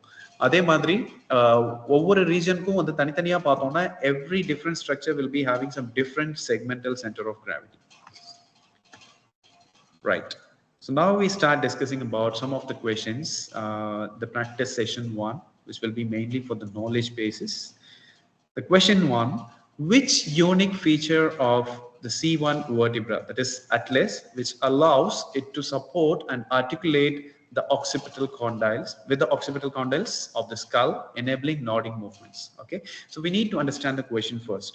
In the question, the first நம்ம வந்து புரிஞ்சுக்கணும், which unique feature of the C1 vertebra that allows it to support and articulate with the occipital condyles of the skull, enabling nodding movements. So இங்க இருந்து நம்ம என்ன தெரிஞ்சுக்கிறோம்னா, nodding movement வந்து C1க்கும் craniumக்கும் இடையில நடக்குது. அந்த cranium that means skullல எந்த region வந்து இதுல கான்டாக்ட் ஆயிருக்குன்னு பாத்தீங்கன்னா occipital condyles. ஓகே, ஸோ C1க்கும் occipital condyle-க்கும் இடையில நடக்கக்கூடிய மூவ்மெண்ட் தான் வந்துட்டு nodding. இப்போ இதுல இருக்கக்கூடிய ஆப்ஷன்ஸை வந்து நம்ம செக் பண்ணணும். இதுல வந்துட்டு 4 ஆப்ஷன்ஸ் இருக்கு. First option, presence of bifid spinous process. cervical spine வந்துட்டு நம்ம பைஃபிடா இருக்கும் அப்படின்னு சொல்லி பார்த்துருக்கோம். அப்படி பைஃபிடா இருக்கிறதுனால இது வந்துட்டு நாடிங் மூவ்மெண்ட்டை வந்து பெர்மிட் பண்ணுதுன்றது ஃபர்ஸ்ட் ஆப்ஷன். செகண்ட் பார்த்தீங்கன்னா, it has got large vertebral body. இதுல லார்ஜ் வெர்டிபிரல் பாடி இருக்குமா இருக்காதா அப்படின்னு பார்த்தீங்கன்னா, வெர்டிபிரல் பாடி வந்து இந்த இடத்துல இருக்காது. C1 வெர்டிபிராக்கு வந்துட்டு பாடியே இல்லை அப்படின்னு சொல்லிட்டு நம்ம டிஸ்கஸ் பண்ணுவோம். Next, anterior and posterior arches. anterior and posterior arches வந்துட்டு C1 போன்ல இருக்கு. ஓகே, ஸோ நம்ம A and C வந்து மைண்ட்ல வச்சுக்கணும். அதே மாதிரி D பார்த்தீங்கன்னா coastal facets for the rib attachment அப்படின்னு கொடுத்துருக்கோம். இப்போ இந்த ஃபோர்த் ஆப்ஷன் வந்துட்டு அல்டிமேட்டா வந்து ஒரு பிளண்டர் ஆப்ஷன். கோஸ்டல் ஃபேசட்ஸ் வந்துட்டு நமக்கு thoracic ஸ்பைன்ல தான் இருக்கும். cervical ஸ்பைன்ல கோஸ்டல் ஃபேசட்ஸே இருக்காது. ஓகே, இப்போ நமக்கு வந்து A and C வந்து கிட்டத்தட்ட கரெக்டா இருக்க மாதிரி தெரியுது இல்லையா? So let us discuss about the wrong options and the right options. Okay, so in this picture you can visualize the whole cervical region. C1 ல இருந்து C7 வரைக்கும் எல்லா vertebral bones-உம் வந்து நம்ம இதுல வியூ பண்ண முடியுது. The first wrong idea, which is the presence of a bifid spinous process, which is an improper statement. Spinous process வந்து நம்ம இதுல இல்ல அப்படின்னு பார்த்தோம் இல்லையா? C1 ல no spinous process, வெறும் anterior and posterior arches தான் இருக்கும். ஒரு பட் மாதிரி இருக்கும், ஆனா வந்து அது spinous process அப்படின்னு நம்ம சொல்ல முடியாது posteriorல. Okay, so option A is not. இப்போ இதுல இருந்து நம்ம ரூல் அவுட் பண்ணிட்டோம். ஆப்ஷன் A இல்ல அப்படின்றத ரொம்ப ஸ்ட்ராங்கா நம்ம சொல்லிட்டோம். ஆப்ஷன் பி ஆல்ரெடி நம்ம வந்து டிஸ்கஸ் பண்ணோம். It has got large vertebral body. இதுல வெர்டிபிரல் பாடியே கிடையாது, அதனால வந்து இந்த ஆப்ஷன் வந்து wrong. The third option, option D, coastal facets for the rib attachment. rib attachment இங்க கண்டிப்பா கிடையாது, because coastal facets வந்து thoracic spineல மட்டும் தான் இருக்கும். cervical regionல coastal facets இருக்காது. So most applicable option என்ன அப்படின்னு பார்த்தோம்னா இந்த அட்லஸ் தான். இப்போ anterior and posterior arches வந்து அதுல இருக்கா இல்லையான்னு நம்மளுக்கு டவுட் வரலாம். இருந்தாலும் மற்ற 3 ஃபீச்சர்ஸை பார்க்கும்போது அது எல்லாமே வந்துட்டு ராங். அப்போ நம்ம ஆப்ஷன் சி வந்து ரொம்ப அக்யூரேட்டா நம்மளுக்கு match ஆகுறதுனால we are choosing this as the right option. So the answer for the first question is option C, anterior and posterior arches. Okay, so move on to the next question. Which lumbar vertebra is characterized by the largest vertebral body to support the greatest load in the lumbar region? நம்ம lumbar bones வந்து first பார்த்தோம் ஒரு ஸ்லைட்ல. I'll make you to recollect that again. அதுல எந்த lumbar spine வந்துட்டு ரொம்ப greatest load வந்துட்டு transfer பண்ணுது அப்படின்றது தான் இந்த question. Okay, so first we need to understand the question. Options என்னன்னு பாத்தீங்கன்னா L1, L3, L4 and L5. Okay, so L2 இதுல இல்ல, L3, L4, L5 இருக்கு, L1 இருக்கு. இப்போ இதுல எது வந்து அதிகமான லோட வந்து நம்ம டிரான்ஸ்ஃபர் பண்ணுதுன்றத பார்க்கலாம். So L1, while L1 is a lumbar vertebra, lumbar vertebra எல்லாமே வந்துட்டு வெயிட் வந்து அதிகமாக தான் டிரான்ஸ்ஃபர் பண்ணும். பட் நம்மளோட கீழே இருக்கிற பிக்சர்ல பார்க்கும்போது L1ஓட மற்ற போன்ஸ் வந்துட்டு பெருசா இருக்கு. அப்போ L1 வந்துட்டு இஸ் அ ராங் ஆப்ஷன் அப்படின்னு நம்ம எலிமினேட் பண்ணிடலாம். அதே மாதிரி next option L3. L3 is also significant. It undergoes significant load, but the body is not as big as L5. Okay, next L4, it is also supporting substantial weight, but again it is not bigger than the L5. So இதெல்லாம் compare பண்ணி நம்ம பார்த்தோம்னா L5 வந்து நம்மளுக்கு maximum சூட்டபிளா இருக்கு. So L5 is the answer. So option C is the answer. L5 is the one which undergoes most of the weight. Question 3. At which vertebral level does the cauda equina typically terminate? Cauda equina, that means once spinal cord terminates, ஆனதுக்கு அப்புறமா collection of nerve fibers, அதாவது tuft of fibers அப்படின்னு சொல்லுவோம்.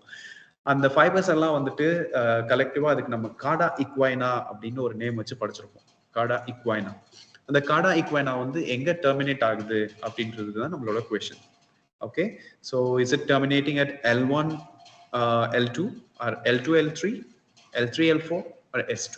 எங்க வந்து அது terminate ஆகுது அப்படின்னு சொல்லி நம்ம பார்க்கணும். we must understand the question. நம்ம இந்த இடத்துல ஸ்பைனல் கார்டு எங்க முடியுது அப்படின்றது திங்க் பண்ணக்கூடாது. we need to know about the cauda equina. cauda equina எங்க வந்து டெர்மினேட் ஆகுதுன்றது தான் கொஸ்டின். அதை நம்ம நல்லா அண்டர்ஸ்டாண்ட் பண்ணிக்கணும். Okay, so now we discuss about the options. I say the L1 and L2 may be correct. Okay, L1 L2 may be correct-ஆ இருக்கும் அப்படின்னு என் மைண்டுக்கு தோணலாம். பட் அது ராங்கா ரைட்டா அப்படின்றத நம்ம பார்ப்போம். So wrong ideas, L1 L2 is wrong because அந்த இடத்துல spinal cord தான் வந்துட்டு terminate ஆகுது. That means அது conus medullaris அப்படின்னு சொல்லுவோம். So spinal cord which terminates at L1 and L2 and not the cauda equina. cauda equina வந்து அங்கிருந்து தான் ஸ்டார்ட் ஆகுது. ஸ்பைனல் கார்டு டெர்மினேட் ஆனதுக்கு அப்புறமா தான் வந்து மேக்ஸிமம் அந்த ரீஜன்ல இருக்கிறது எல்லாத்தையும் நம்ம காடா இக்வைனா அப்படின்னு சொல்லுவோம். கீழே இருக்கக்கூடிய collection of nerve fibres. So option A is wrong option. Option B L2 L3 it extends even beyond this level. அதனால அதுவும் wrong. L3 L4 the cauda equina continues more than this level. L3 L4 தாண்டியும் வந்துட்டு cauda equina போயிட்டு இருக்கு. அப்போ இந்த மூணு ஆப்ஷன்ஸும் வந்துட்டு wrong. The right option is option D, which is S2. S2ல தான் வந்துட்டு cauda equina வந்துட்டு terminate ஆகுது. Okay, so based on this we have to answer. இப்போ இந்த क्वेश्चनல நான் ஃபர்ஸ்ட் வந்து L1 and L2 வந்து கரெக்ட்டா இருக்கும் அப்படினு சொன்னேன் இல்லையா? அது எதனால அப்படினா we will be thinking that the spinal cord பத்தி நினைச்சிருவோம். spinal cord வந்துட்டு L1 இல்லனா L2 அந்த ரீஜன்ல வந்துட்டு terminate ஆயிடும். Okay, but the question is cauda equina. So the option is D. S2 will be the proper answer for this. Then the question 4, the orientation of the facet joints in the lumbar spine that allows for which specific types of movement while limiting others. இப்போ இந்த question என்னன்னு பாத்தீங்கன்னா facet orientation பத்தி இருக்கு. நம்ம lumbar spineோட facetal orientation பத்தி பேசணும். ஒவ்வொரு vertebral region பத்தியும் நம்ம பேசும்போது அதோட facet orientation எப்படி இருக்கும் அப்படின்னு சொல்லி பார்த்தோம் இல்லையா? ஸோ அந்த facetal orientation எந்த மாதிரியான ஸ்பெசிபிக் மூவ்மெண்ட்டை வந்துட்டு அலோவ் பண்ணுது, எந்த மாதிரியான மூவ்மெண்ட்டை வந்து ரெஸ்ட்ரிக்ட் பண்ணுது அப்படின்னு சொல்லி பார்ப்போம். ஃபர்ஸ்ட் நம்ம facet orientation என்ன அப்படின்றத தெரிஞ்சுக்கணும். இந்த இடத்துல lumbar spine-ஓட facet orientation வந்துட்டு sagittal plane orientation அப்படின்னு நம்ம முன்னாடி டிஸ்கஸ் பண்ணோம். Okay, so that should come in to your mind. அதை மைண்ட்ல வச்சுக்கிட்டு கீழே இருக்கிற ஆப்ஷன்ஸ் எல்லாம் வந்து நம்ம கோ த்ரூ பண்ணணும். So first option increased rotation, limited flexion and extension. Option B, increased flexion and extension, limited rotation. Increased lateral flexion, limited extension. Increased flexion, limited lateral flexion. So இது எல்லாத்தையும் நம்ம பார்க்கும்போது அந்த மூமெண்ட்டை வந்துட்டு நம்ம இமேஜின் பண்ணி பார்க்கணும். அந்த facetal orientationல என்ன மாதிரியான மூவ்மெண்ட்ஸ் வரும். நான் முன்னாடி சொன்னேன் ஃபிளெக்ஷன் அண்ட் எக்ஸ்டென்ஷன் மூவ்மெண்ட்ஸ் வந்துட்டு ஈஸியா இருக்கும், ரொட்டேஷன் வந்து அந்த இடத்துல வந்துட்டு லிமிட் ஆயிருக்கும் அப்படின்னு சொல்லி நம்ம டிஸ்கஸ் பண்ணிடணும். Okay, so the flexion and extension that comes easily because of its sagittal plane orientation. Okay, sagittal plane orientation இருக்கனால flexion and extension வந்துட்டு ஈஸியா வரும். Okay, so நம்ம இதுல என்ன பண்றோம்னா we are guessing the option B would be correct. Okay, so let us check why is it. First வந்துட்டு lumbar spine வந்து நான் இங்க போட்டிருக்கேன். அந்த பிக்சர்ல பார்த்தோம்னா அதோட facetal orientation நம்மளுக்கு தெரியும். Option A, increased rotation, limited flexion and extension. This does not describe the lumbar spine movement. இல்லையா? Because it is sagittal plane orientation ல இருக்கும். அதனால flexion extension ஈஸியா வரும் அப்படின்னு சொன்னோம். அப்போ இதுல limited flexion and extension அப்படின்ற வேர்ட் வந்து மென்ஷன் ஆயிருக்கு. It is ultimately a wrong answer. அதுக்கப்புறமா increased lateral flexion, limited extension.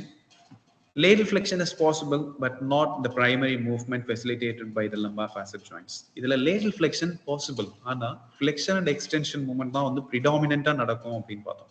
Extension-ஐ compare பண்ணும்போது flexion வந்து இன்னும் ரொம்ப அதிகமா நடக்கும். So the maximum range of motion which will be the flexion and extension.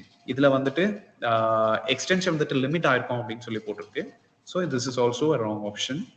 Then increased flexion, limited lateral flexion.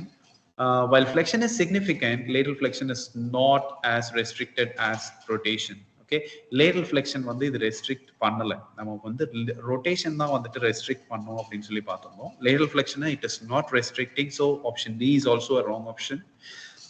Best suitable option would be option B, the sagittal orientation of the lumbar facet joints, which facilitates the flexion and extension movements while limiting the rotational movements. Okay, so option B would be the most suitable option, and that will be the correct answer for this question. Next question, question 5. The interbody joints between the vertebrae formed by the intervertebral discs and adjacent vertebral bodies are classified as which type of joint? நம்ம அதை பத்தி பேசும்போது நான் ஜாயிண்டோட classification என்ன அப்படின்னு சொல்லியிருந்திருப்பேன். Okay, இப்போ இதோட options என்னன்னு பார்த்தீங்கன்னா synovial joints, fibrous joints, cartilaginous joints, ball and socket joints. இப்போ நம்ம ஒவ்வொரு ஆப்ஷன்ஸாக வந்துட்டு ரீட் பண்ணிட்டு அதை இதோட ஃபிக்ஸ் பண்ணி பார்த்துட்டு எது கரெக்ட் எது தப்பு அப்படின்றத நம்ம ஃபிக்ஸ் பண்ணணும். synovial jointsனு போட்டிருக்கு. synovial joints வந்துட்டு vertebral regionல வரதுக்கு சான்ஸ் இருக்கு. ஓகேவா? பட் இங்க இருக்க கொஸ்டினை வந்து நம்ம மறுபடியும் அண்டர்ஸ்டாண்ட் பண்ணணும். It is talking about the interbody joint. Interbody ஜாயிண்ட்டை பத்தி பேசியிருக்காங்க. இந்த இடத்துல வந்துட்டு வேற ஜாயிண்ட்டை பத்தி பேசல, இன்டர்பாடி ஜாயிண்ட்னு கேட்டிருக்காங்க. அப்படின்னா the joint between the two bodies of the adjacent vertebrae. இதுவே facet joint பத்தி பேசியிருந்தாங்க அப்படின்னா நமக்கு synovial joint பத்தி நம்ம யோசிக்கலாம். Okay, so this is the wrong option. So we will check why these options are wrong. இந்த இடத்துல பாத்தீங்கன்னா you can find the joint between the two adjacent vertebra. இதுதான் interbody joint. So இந்த interbody joint வந்து இதுக்கு இடையில வந்துட்டு disk இருக்கு, intervertebral disc இருக்கு, and we know that the intervertebral disc has got the vertebral end plates which has got the cartilaginous layer. End plate ஓட superiorலயும் சரி inferiorலயும் சரி அந்த இடத்துல cartilaginous plates இருக்கும். ஓகே, cartilaginous fibers வந்துட்டு ஒரு லேயரை ஃபார்ம் பண்ணி cartilaginous லேயரை ஃபார்ம் பண்ணிருக்கோம். அதனால நம்ம வந்து இந்த cartilaginous joint அப்படின்னு சொல்லிட்டு படிச்சோம். ஓகே, அப்போ இதோட ஆப்ஷன்ஸ் இல்ல synovial joints கண்டிப்பா தப்பு, பிகாஸ் facet joints தான் வந்துட்டு synovial joint. fibrous joint கண்டிப்பா கிடையாது, பிகாஸ் இந்த இடத்துல ஃபைபர்ஸ் இருக்கு, இருந்தாலும் இது ஏன் ராங் அப்படின்னு சொல்றோம்னா fibrous joint வந்து மூவ்மெண்ட்டை வந்து அலோவ் பண்ணாது. Okay, so always the fibrous joint will be immobile. But இந்த இடத்துல மூவ்மெண்ட் நடந்துட்டு இருக்கு, அதனால இது வந்துட்டு fibrous joint கிடையாது அப்படின்றத நம்ம இங்க இருந்து ரூல் அவுட் பண்றோம். Next one, ball and socket variety. இந்த பால் அண்ட் சாக்கெட் வெரைட்டியும் இல்லை. ஏன் அப்படின்னா ஒரு சாக்கெட் இருக்கணும், அதே மாதிரி அந்த சாக்கெட்டுக்கு ஏற்ற மாதிரி ஒரு போனி ப்ராமினன்ஸ் இருக்கணும், அது ரெண்டும் ஃபிக்ஸ் ஆகி இருந்ததுனா தான் அது வந்து நம்ம பால் அண்ட் சாக்கெட் ஜாயிண்ட் அப்படின்னு சொல்லுவோம்.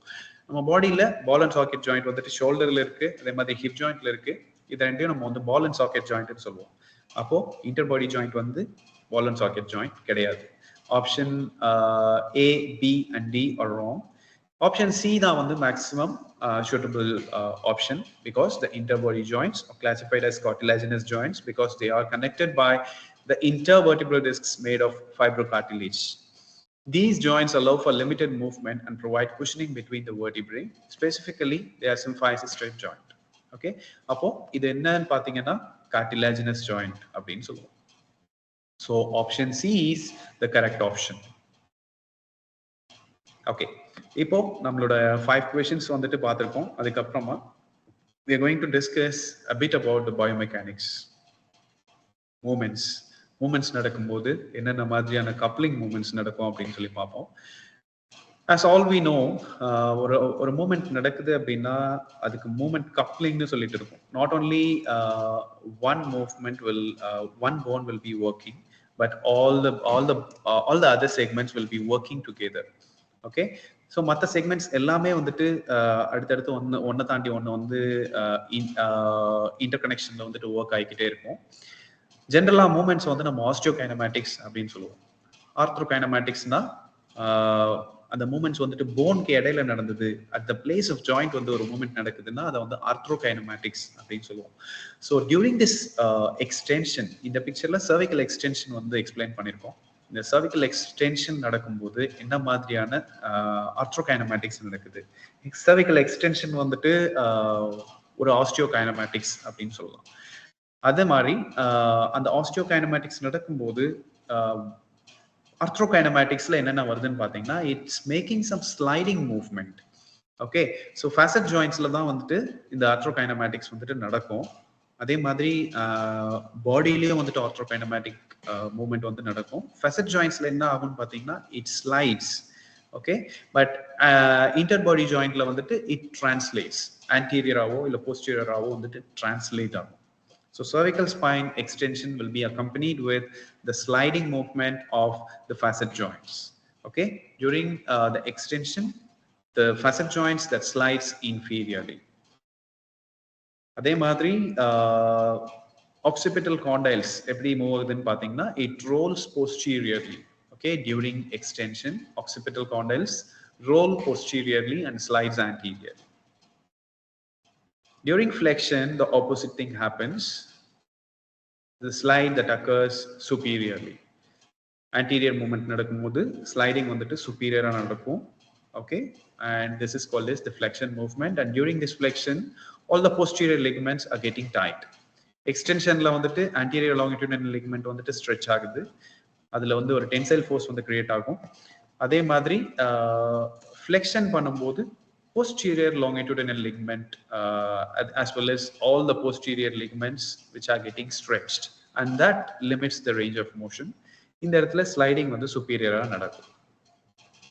அதே மாதிரி நாடிங் மூவ்மெண்ட்ல என்ன மாதிரியான ஃபோர்ஸ் வரும்னு பார்த்தீங்கன்னா, occipital condyles will be rolling anteriorly and it slides posteriorly based on the concave convex roll. Then it comes to the lateral flexion. During lateral flexion, the facet joints on the side that we are flexing will be sliding inferiorly, whereas the facet joints on the opposite side which slides superiorly. Okay. During the rotation, நம்ம right side rotation பண்ணும்போது right sideல இருக்கிற facet joints எல்லாம் right sideல slide ஆகும். Okay, that means posteriorly it slides, whereas the left side facet joints which slides anteriorly.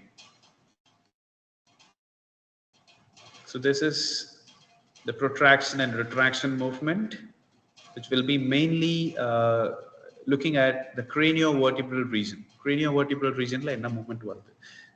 The first picture, protraction irukku illaya, adu enga irukku nu pathina mostly vandittu forward head posture la irukum. Forward head posture nu solittu nama nariya paathirupom.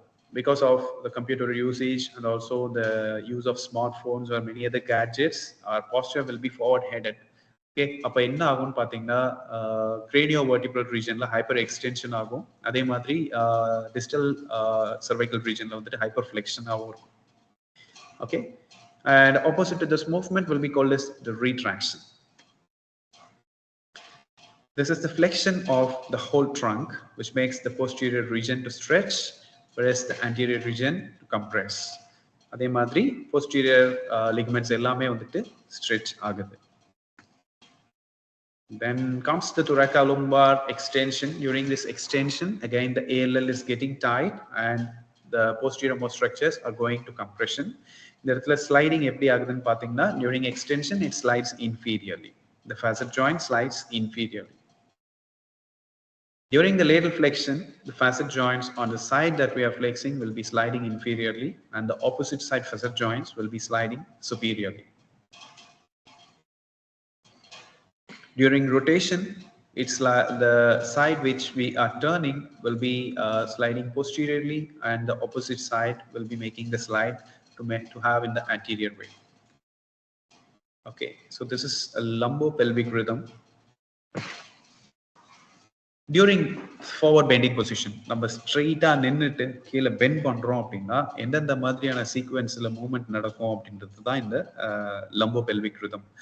The coordination between the lumbar region, pelvis and the hip joint, which will be the main component here. இப்போ ஒரு patient back பெயின்ல வராங்க அப்படின்னா நம்ம movement check பண்ணும்போது anterior bend பண்ண சொல்லுவோம், which means அவங்கள கீழே bend forward பண்ண சொல்லும்போது அவங்க பெண்ட் பண்ணும்போது அப்நார்மலா பெண்ட் பண்றாங்களா இல்ல நார்மலா பெண்ட் பண்றாங்களா அப்படின்றத நம்ம செக் பண்ணுவோம்.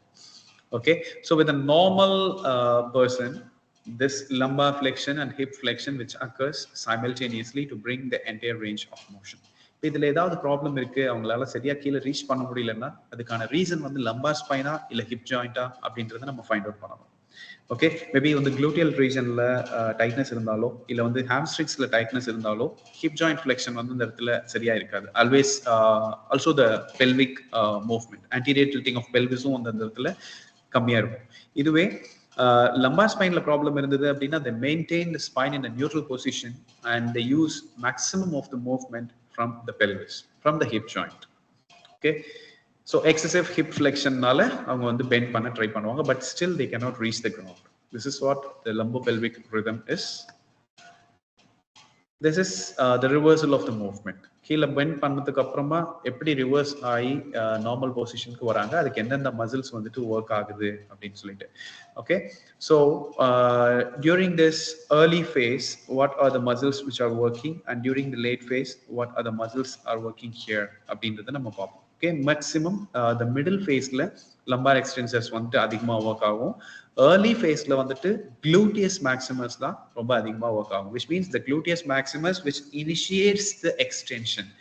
இப்போ எக்ஸ்டென்ஷனை வந்து இனிஷியேட் பண்ணிவிடும், அதுக்கப்புறமா வந்துட்டு பாடி வந்துட்டு ஸ்ட்ரெயிட் பொசிஷனுக்கு வரும். So first the gluteus maximus will be working and later on the lumbar extensors will start working along with it, right? So these are the ligaments that will be functioning and these are the structures which will be getting tight during these movements. Flexion பண்ணும்போது all the posterior group of ligaments will be going for tight, will be stretched, and beyond the neutral extension போகும்போது anteriorல இருக்கிற structures எல்லாம் வந்துட்டு stretch ஆகும். Axial rotation பண்ணும்போது annulus fibrosus, apophyseal joints and alar ligaments இது எல்லாமே வந்துட்டு அதிகமா வந்துட்டு stretch ஆகும், so it limits the range of motion. During lateral flexion, intertransverse ligaments, contralateral annulus fibrosus, that means the part of disc, and then apophyseal joints, இதெல்லாம் வந்துட்டு மூவ்மெண்ட்டை வந்து limit பண்ணும். Okay, then the practice session 2 comes, which is mainly for understanding. Question 6. In the craniocervical region, where does the majority of axial rotation that occur? Craniocervical regionல எந்த இடத்துல axial rotation ரொம்ப அதிகமாக நடக்குது? Okay, which means turning the head to one side. இந்த rotation நடக்கிறதுக்கு எந்தெந்த joints வந்துட்டு contribute பண்ணுது அப்படின்னு சொல்லி கேட்டிருக்காங்க. ஸோ craniocervical region அப்படின்னு நம்ம ஒரு வேர்டு இந்த இடத்துல இருக்கு.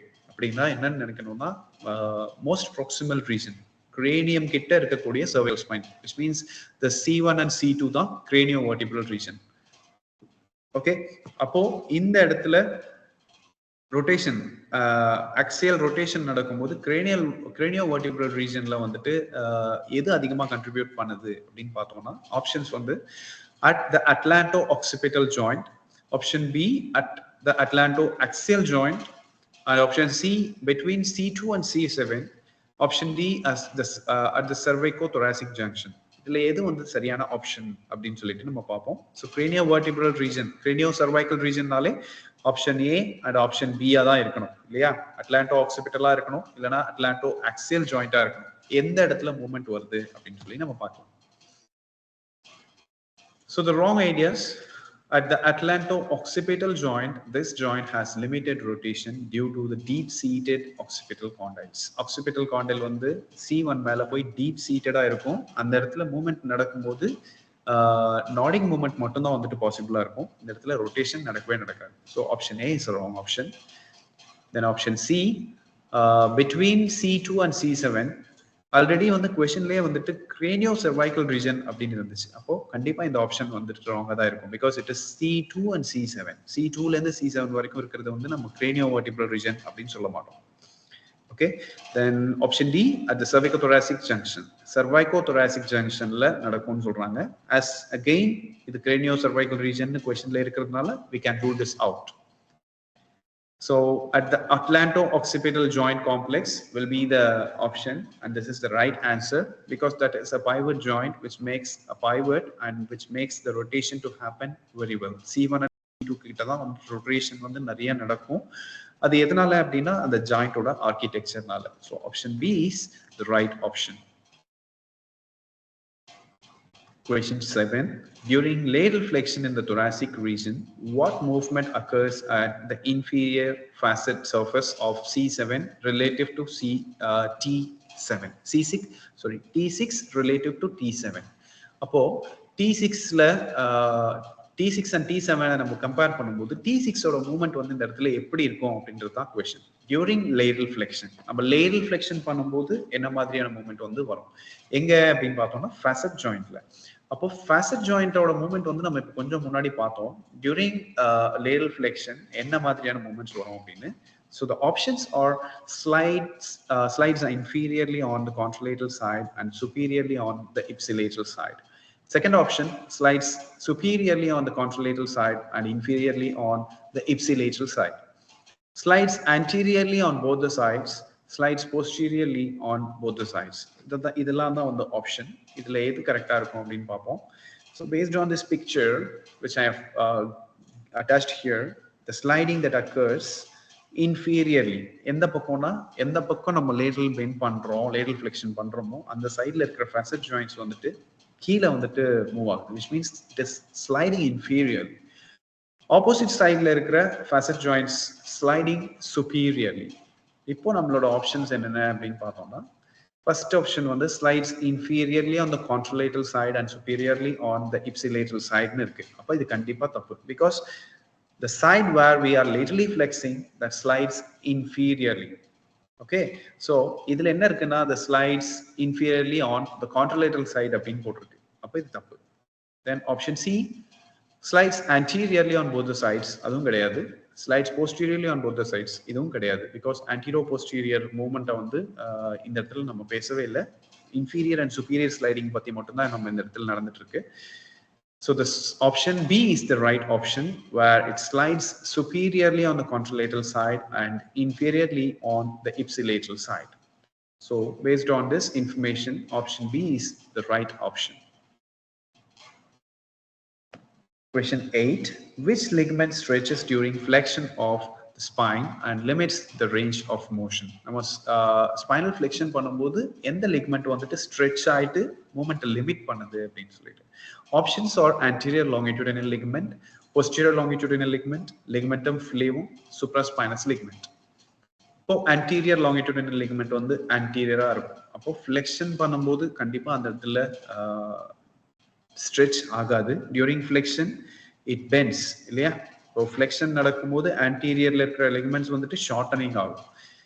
extension நடக்கும்போது தான் anterior longitudinal ligament வந்துட்டு stretch ஆகும் அப்படின்னு நம்ம பார்த்தோம். Okay, so anterior longitudinal ligament is not the right option. Then option C, which is the ligamentum flavum, although it provides the elasticity and stability, it does not primarily limit the range of motion during flexion. Because posterior longitudinal ligament தான் பாடிக்கு just posterior, next to the body வந்து posterior longitudinal ligament தான் இருக்கு. அப்போ ligamentum flavum காட்டிலும் posterior longitudinal ligament தான் வந்துட்டு அதிகமா இந்த இடத்துல வந்துட்டு stretch ஆயிட்டு இருக்கும் அப்படின்னு நம்ம வச்சுக்கலாம். So this is wrong option. Then the supraspinous ligament, which is covering just posterior to the spinous processes, அது வந்துட்டு tight ஆகும், stretch ஆகும், but not up to the level that the posterior longitudinal ligament that occurs. So option B, the posterior longitudinal ligament, which will be running posterior to the vertebral bodies, that gets tightness instantly. அதுதான் வந்துட்டு immediate stretch ஆகும், so that limits the range of motion of the flexion. So option B is the right answer for this question. Then question 9. What is the normal kinematic sequence for flexing the trunk forward from a standing position with knees held straight? So what is a normal kinematic sequence? Kinematic sequence na movement நடக்கும்போது எந்தெந்த joints வந்துட்டு எப்படி work ஆகும் during forward bending அப்படின்றது தான் question. நம்ம இதுக்கு முன்னாடி லம்போ பெல்விக் ரிதம்ல ஒரு பிக்சர் பார்த்தோம், அதை பேஸ் பண்ண கொஷின் தான் இது. இதோட ஆப்ஷன்ஸ் என்னன்னு பார்த்தீங்கன்னா predominantly the lumbar spine flexion, which will be followed by the hip flexion, then predominantly hip flexion followed by the lumbar spine flexion. Simultaneous lumbar spine and the hip flexion occurs. Then last option is predominantly the thoracic spine flexion followed by the lumbar spine flexion. Okay, idhula edhu wrong அப்படின்றத பாப்போம். First, we need to know about this movement during forward bending. Lumbar flexion oda pelvic movement adhe madri hip extensors, hip flexors, இதோட interaction எல்லாமே இருக்கும். Hip ஃப்ளெக்ஷனும் இருக்கும், lumbar ஃப்ளெக்ஷனும் இருக்கும், pelvic anterior டில்ட்டிங்கும் இருக்கும். இதெல்லாம் சேர்ந்தாதான் வந்துட்டு ஃபார்வர்ட் பெண்டிங் வரும். இப்போ இதுல எந்தெந்த ஆப்ஷன்ஸ் வந்துட்டு நமக்கு மேட்ச் ஆகுது அப்படின்னு பார்த்தோம்னா, first option A, just predominantly lumbar spine flexion followed by the hip flexion. This sequence does not provide the optimal balance and can lead to strain. அதாவது lumbar spine மட்டுமே வந்து ஃபர்ஸ்ட் வந்து அதிகமான மூவ்மெண்ட் வந்ததுன்னா அப்போ வந்து lumbar spineல வந்துட்டு strain ஆகிறதுக்கு chances இருக்கு. So usually the movement that occurs will not be isolated. Hello sir. Okay, so option A is the wrong option, and option B, predominantly the hip flexion followed by the lumbar spine flexion. This sequence also does not reflect the normal coordinated movement. Okay, hip flexion vandadukku apparama lumbar spine varadu, appo idu kandipa wrong da. Then the option D, predominantly the thoracic spine flexion followed by the lumbar spine flexion. The thoracic spine does not play the primary role in this movement. Thoracic spine பத்தி இந்த இடத்துல நம்ம பேச தேவையில்லை, because thoracic spine வந்து first initiate ஆகாது, lumbar spine தான் வந்துட்டு initiate ஆகும். Okay, so the most applicable option for this question is simultaneous lumbar spine and hip flexion, which is the normal kinematic strategy that will be coming during the forward bending position. So option C is the right answer for this question. Question 10, during the extension of the trunk from a forward bend position, which muscles are primarily activated in the early phase? இப்போ நம்ம முன்னாடி பார்த்த question வந்துட்டு flexion. இப்போ அந்த flexionல இருந்து extension வரும்போது எந்த muscles வந்துட்டு first activate ஆகுது அப்படின்றது தான் இந்த question. So lumbar extensor muscles, abdominal muscles, hip extensor muscles, shoulder muscles. Hip extensorsல வந்துட்டு gluteus maximus and hamstrings வந்துட்டு indicate பண்ணிருக்கோம். அப்போ இந்த क्वेश्चनல நம்ம ஆல்ரெடி வந்து அந்த மூவ்மெண்ட் பார்க்கும்போது எந்த மசில் அதிகமா வர்க் ஆகும் அப்படின்னு சொல்லி டிஸ்கஸ் பண்ணியிருந்தோம். So gluteus maximus, which will be working more, which initiates the range of motion, and later the lumbar extensors will start to work அப்படின்னு நான் சொல்லியிருந்தேன் இல்லையா? So we have to rule out the wrong options as well. Even though நமக்கு right option வந்து clear-ஆ தெரிஞ்சாலும் we need to look on to the other options. மற்ற ஆப்ஷன்ஸையும் நம்ம பார்த்துட்டு தான் right option எதுன்றதை செலக்ட் பண்ணணும்.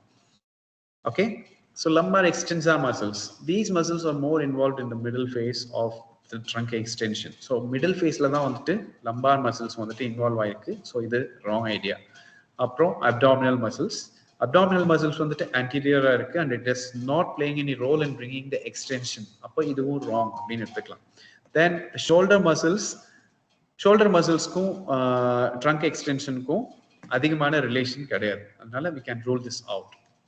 Then the best suitable option is the hip extensor muscles, and it is correlating with our anatomical knowledge. நம்ம முன்னாடி பார்த்து டிஸ்கஸ் பண்ண மாதிரி நம்மளோட ஐடியாக்கு இது correlate ஆகுது, plus it is most applicable answer. So this is the right option for this question. So option C is the right answer for this question. Question 11, how does gluteal muscle tightness affect the lumbopelvic rhythm during the trunk flexion?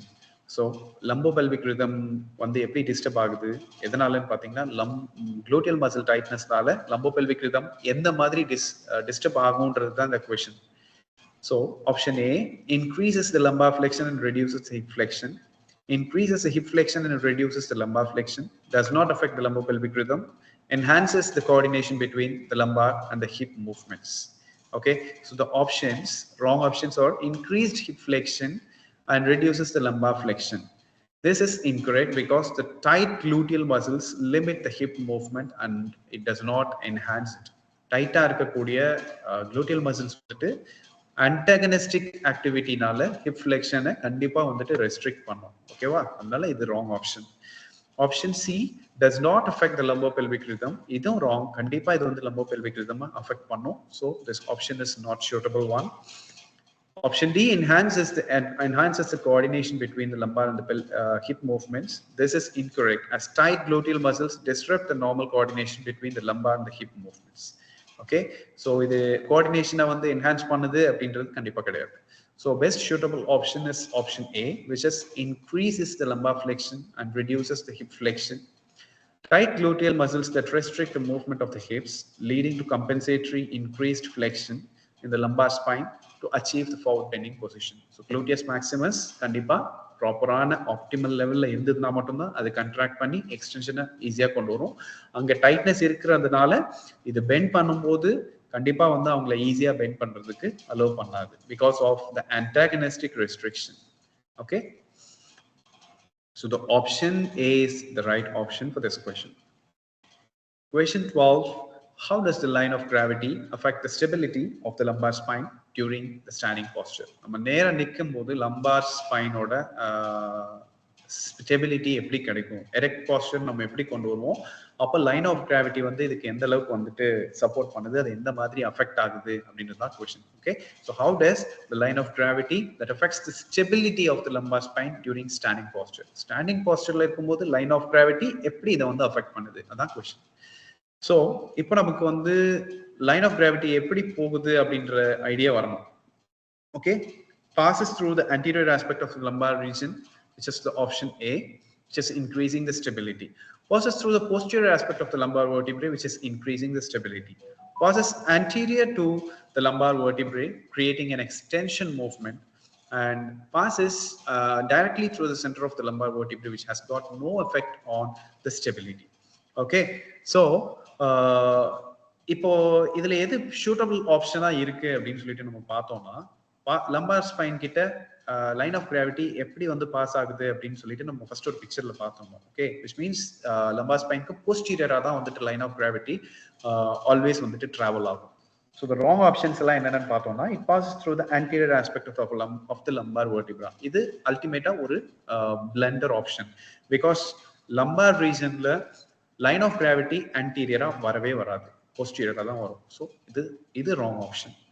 Then option C passes anterior to the lumbar vertebra. Again இதுவும் வந்துட்டு wrong தான், anterior வந்துட்டு pass ஆகுது அப்படின்னு சொல்லிட்டு போட்டிருக்கு.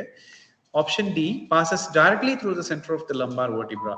கண்டிப்பா கிடையாது. Even though lumbar spine வந்துட்டு weight transference, load transference பண்ணாலும் lumbar spine ஓட பாடி மூலமா தான் line of gravity போகணும்ன்றது ரூல் கிடையாது.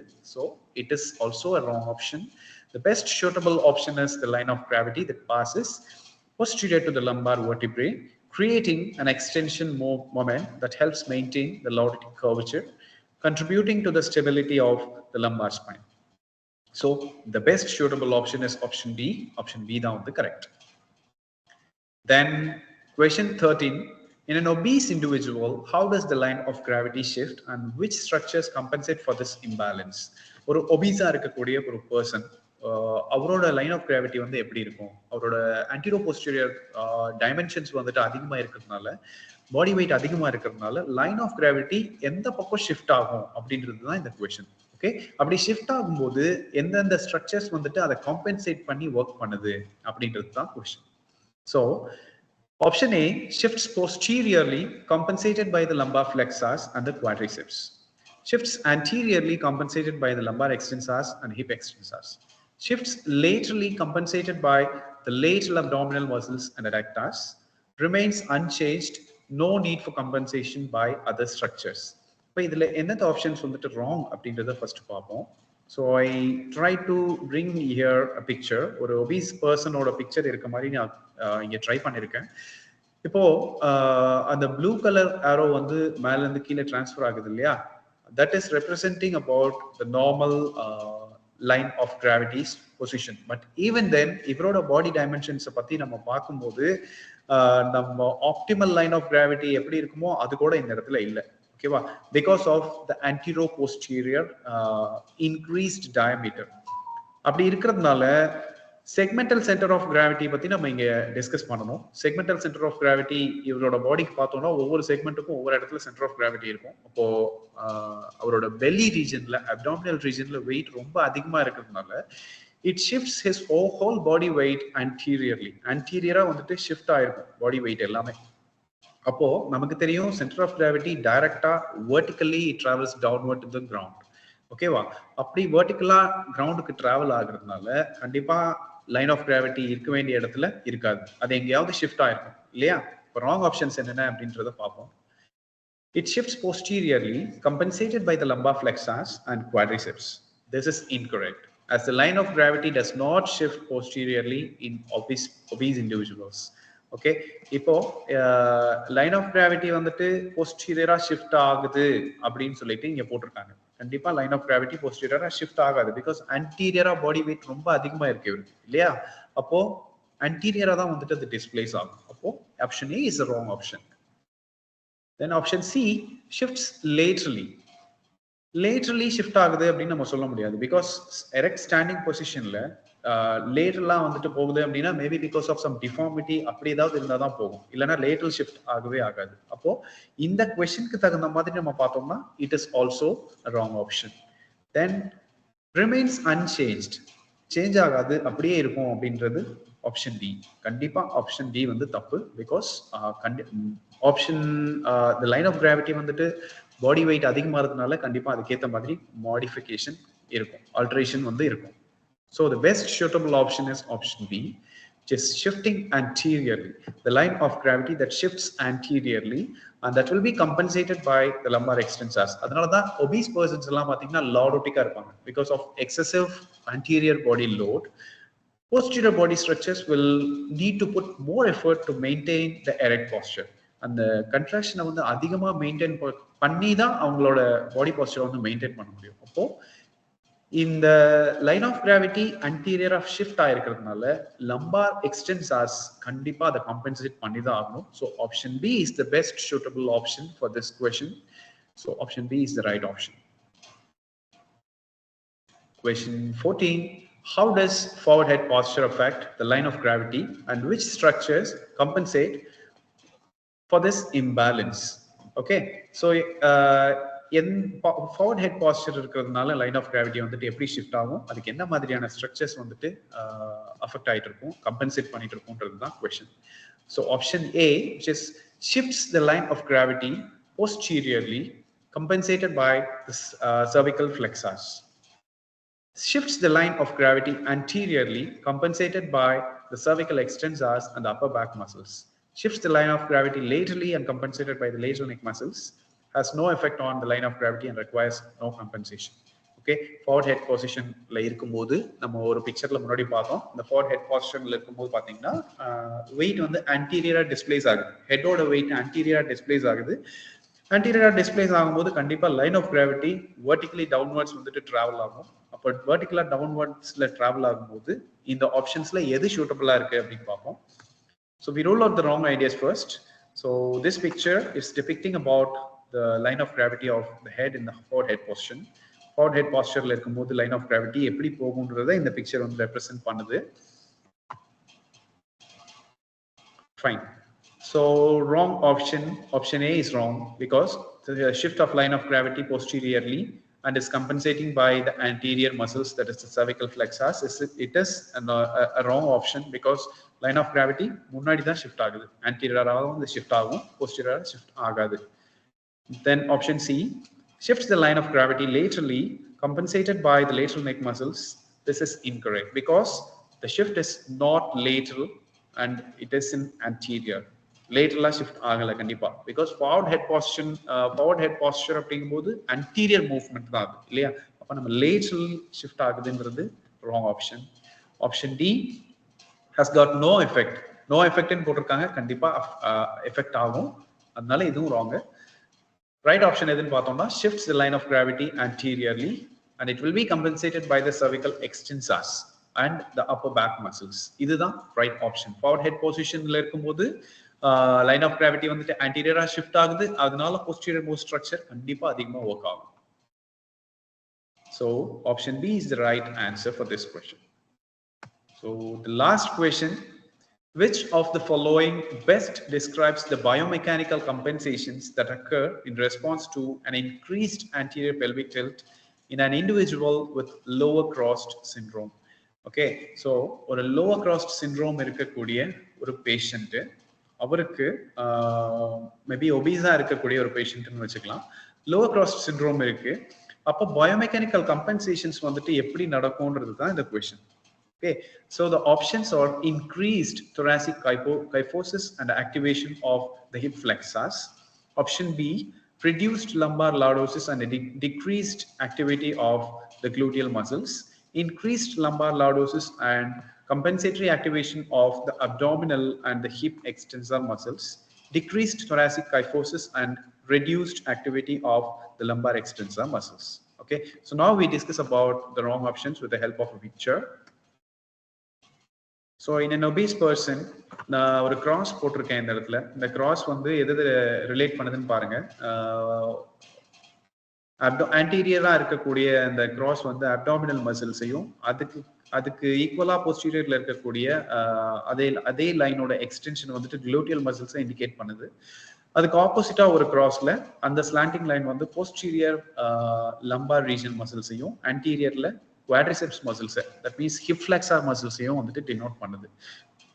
மோஸ்ட்லி பேக் ஒபீஸ் பர்சன்ஸ்க்கு வந்து எப்படி இருக்கும்னு பார்த்தீங்கன்னா லம்பார் எக்ஸ்டென்சர்ஸ் வந்துட்டு ரொம்ப டைட்டா இருக்கும். அதே மாதிரி ஹிப் ஃபிளெக்ஸர்ஸும் வந்துட்டு டைட்டா இருக்கும். பிகாஸ் ஆஃப் திஸ் ரீசன்ஸ் இதை வந்து cross syndrome lower cross syndrome அப்படின்னு நம்ம சொல்லுவோம். இதுக்கு ஆப்போசிட்டா ஆன்டீரியர் அப்டாமினல் மசில்ஸும் போஸ்டீரியர் இருக்கக்கூடிய குளூட்டியல் மசில்ஸும் வந்துட்டு வீக்கா இருக்கும். ஓகே, ஸோ இப்போ இந்த கொஸ்டினுக்கு தகுந்த மாதிரி என்ன மாதிரி பயோமெக்கானிக்கல் காம்பன்சேஷன்ஸ் நடக்கும் அப்படின்னு சொல்லி பார்ப்போம். Option A, increased thoracic kyphosis and activation of the hip flexors. This is incorrect, as increased thoracic kyphosis is not a typical response to an anterior pelvic tilt, and the hip flexors are usually already overactive in the lower cross syndrome. Okay, so in the question oda option வந்து தப்பு, because increased thoracic kyphosisனால hip flexors வந்துட்டு activate ஆயிருக்கும் அப்படின்னு சொல்றாங்க, அதனால கிடையாது. So this is the wrong option. Then option B, reduced lumbar lordosis and decreased activity of the gluteal muscles, which is incorrect because the condition typically involves increased lumbar lordosis. இவருக்கு decreased lumbar lordosis னு mention பண்ணிருக்காங்க. கண்டிப்பா வந்துட்டு lumbar lordosis எக்ஸசிவா தான் இருக்கும். obese personsக்கு கண்டிப்பா lumbar lordosis வந்து exaggerated தான் இருக்கும். So this is also a wrong option. And option D, decreased thoracic kyphosis and reduced activity of lumbar extensor muscles, which is also an incorrect option because thoracic kyphosis and reduced lumbar extensor activity are not primary compensatory mechanisms in this context. So the most suitable option is the option C, increased lumbar lordosis and compensatory activation of the abdominal muscles and hip extensor muscles in lower crossed syndrome. An increased anterior pelvic tilt leads to increased lordosis. Okay, so this is the most suitable option. So the option C is the right answer for this question. Okay, fine. So இதோட வந்து questions முடியுது. I give you some ideas. எப்படி வந்துட்டு ஒரு கொஸ்டினுக்கு answer பண்றது அப்படின்னு சொல்லிட்டு ஒரு சில டிப்ஸ் வந்து நான் சொல்லணும்னு நினைக்கிறேன். First வந்துட்டு read the question. You have to read the question properly and understand what they are asking. What is the core of the question அப்படின்றத நீங்க ஃபர்ஸ்ட் வந்துட்டு ஃபைண்ட் அவுட் பண்ணணும். ஓகே, ஃபர்ஸ்ட் கொஸ்டினை புரிஞ்சுக்கிட்டு அதுக்கப்புறமா தான் நம்ம வந்துட்டு ஆப்ஷன்ஸை பத்தி யோசிக்கணும். First read the question properly. The second one, you need to know the understanding. அந்த கொஸ்டினை ஃபர்ஸ்ட் அண்டர்ஸ்டாண்ட் பண்ணிட்டு அது பாடியில எந்த ரீஜன் இருக்கு அப்படின்றத உடனே வந்து ஒரு anatomic thinking வந்து நம்மளுக்கு வந்துடும். Okay, so understand the question properly. First read பண்ணுங்க, அதுக்கப்புறம் அண்டர்ஸ்டாண்ட் பண்ணுங்க. Then it relate with the anatomy. Okay, sorry, the spelling is mistake. So anatomy பத்தி அந்த இடத்துல வந்து நம்ம கொண்டு வரணும். அந்த anatomic structures பத்தி நம்ம மைண்ட்ல இமேஜின் பண்ணிட்டு அதுக்கப்புறமா கிரிட்டிக்கல் திங்கிங் பண்ணணும். ஓகே, எல்லா ஆப்ஷன்ஸும் வந்துட்டு கரெக்டா இருக்கிற மாதிரி இருந்தாலும் அது எதனால கரெக்ட் எதனால ராங் அப்படின்றத நம்ம கண்டிப்பா திங்க் பண்ணணும். We used to call it as a critical thinking. Then analyze. Based on this critical thinking, analyze all the options and finally make some clearance. எதனால இது ராங் எதனால இது கரெக்ட் அப்படின்றத எல்லாம் கிளியர் பண்ணிட்டு அதுக்கப்புறமா ரைட் ஆப்ஷனை சூஸ் பண்ணுங்க. Okay, so action 1 must be reading the question carefully. and eliminate the obvious wrong options, then consider all options before choosing, and lastly come to the conclusion. So this is the tip I want to give you. Thank you so much for listening and contributing your valuable time to listen to the class. And once again, I thank the Excel group of institutions for giving me this kind of opportunity, and a special thanks to Dr. Ayyappan. Thank you, sir, and all the team who are organizing this. I especially thank all my previous colleagues, and I'm happy to take this class again. Thank you. Hi, sir. Pradeep.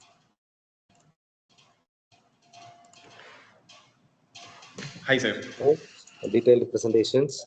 The way you presented was very nice, very well contented stuff. Let's see, it will be very useful. Once you link is ready, you try to share with me Telegram. We'll upload it in.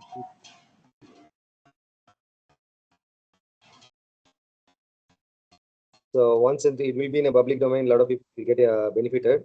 So we will update in the Sure, YouTube sir. channel. Sure. Thanks for your time. Precious time. All right, sir. Thank you so much. And if you guys have any doubts, we can have some few minutes for discussing the questions. If you have any doubts, so. Participants, do you have any doubts? You can ask it.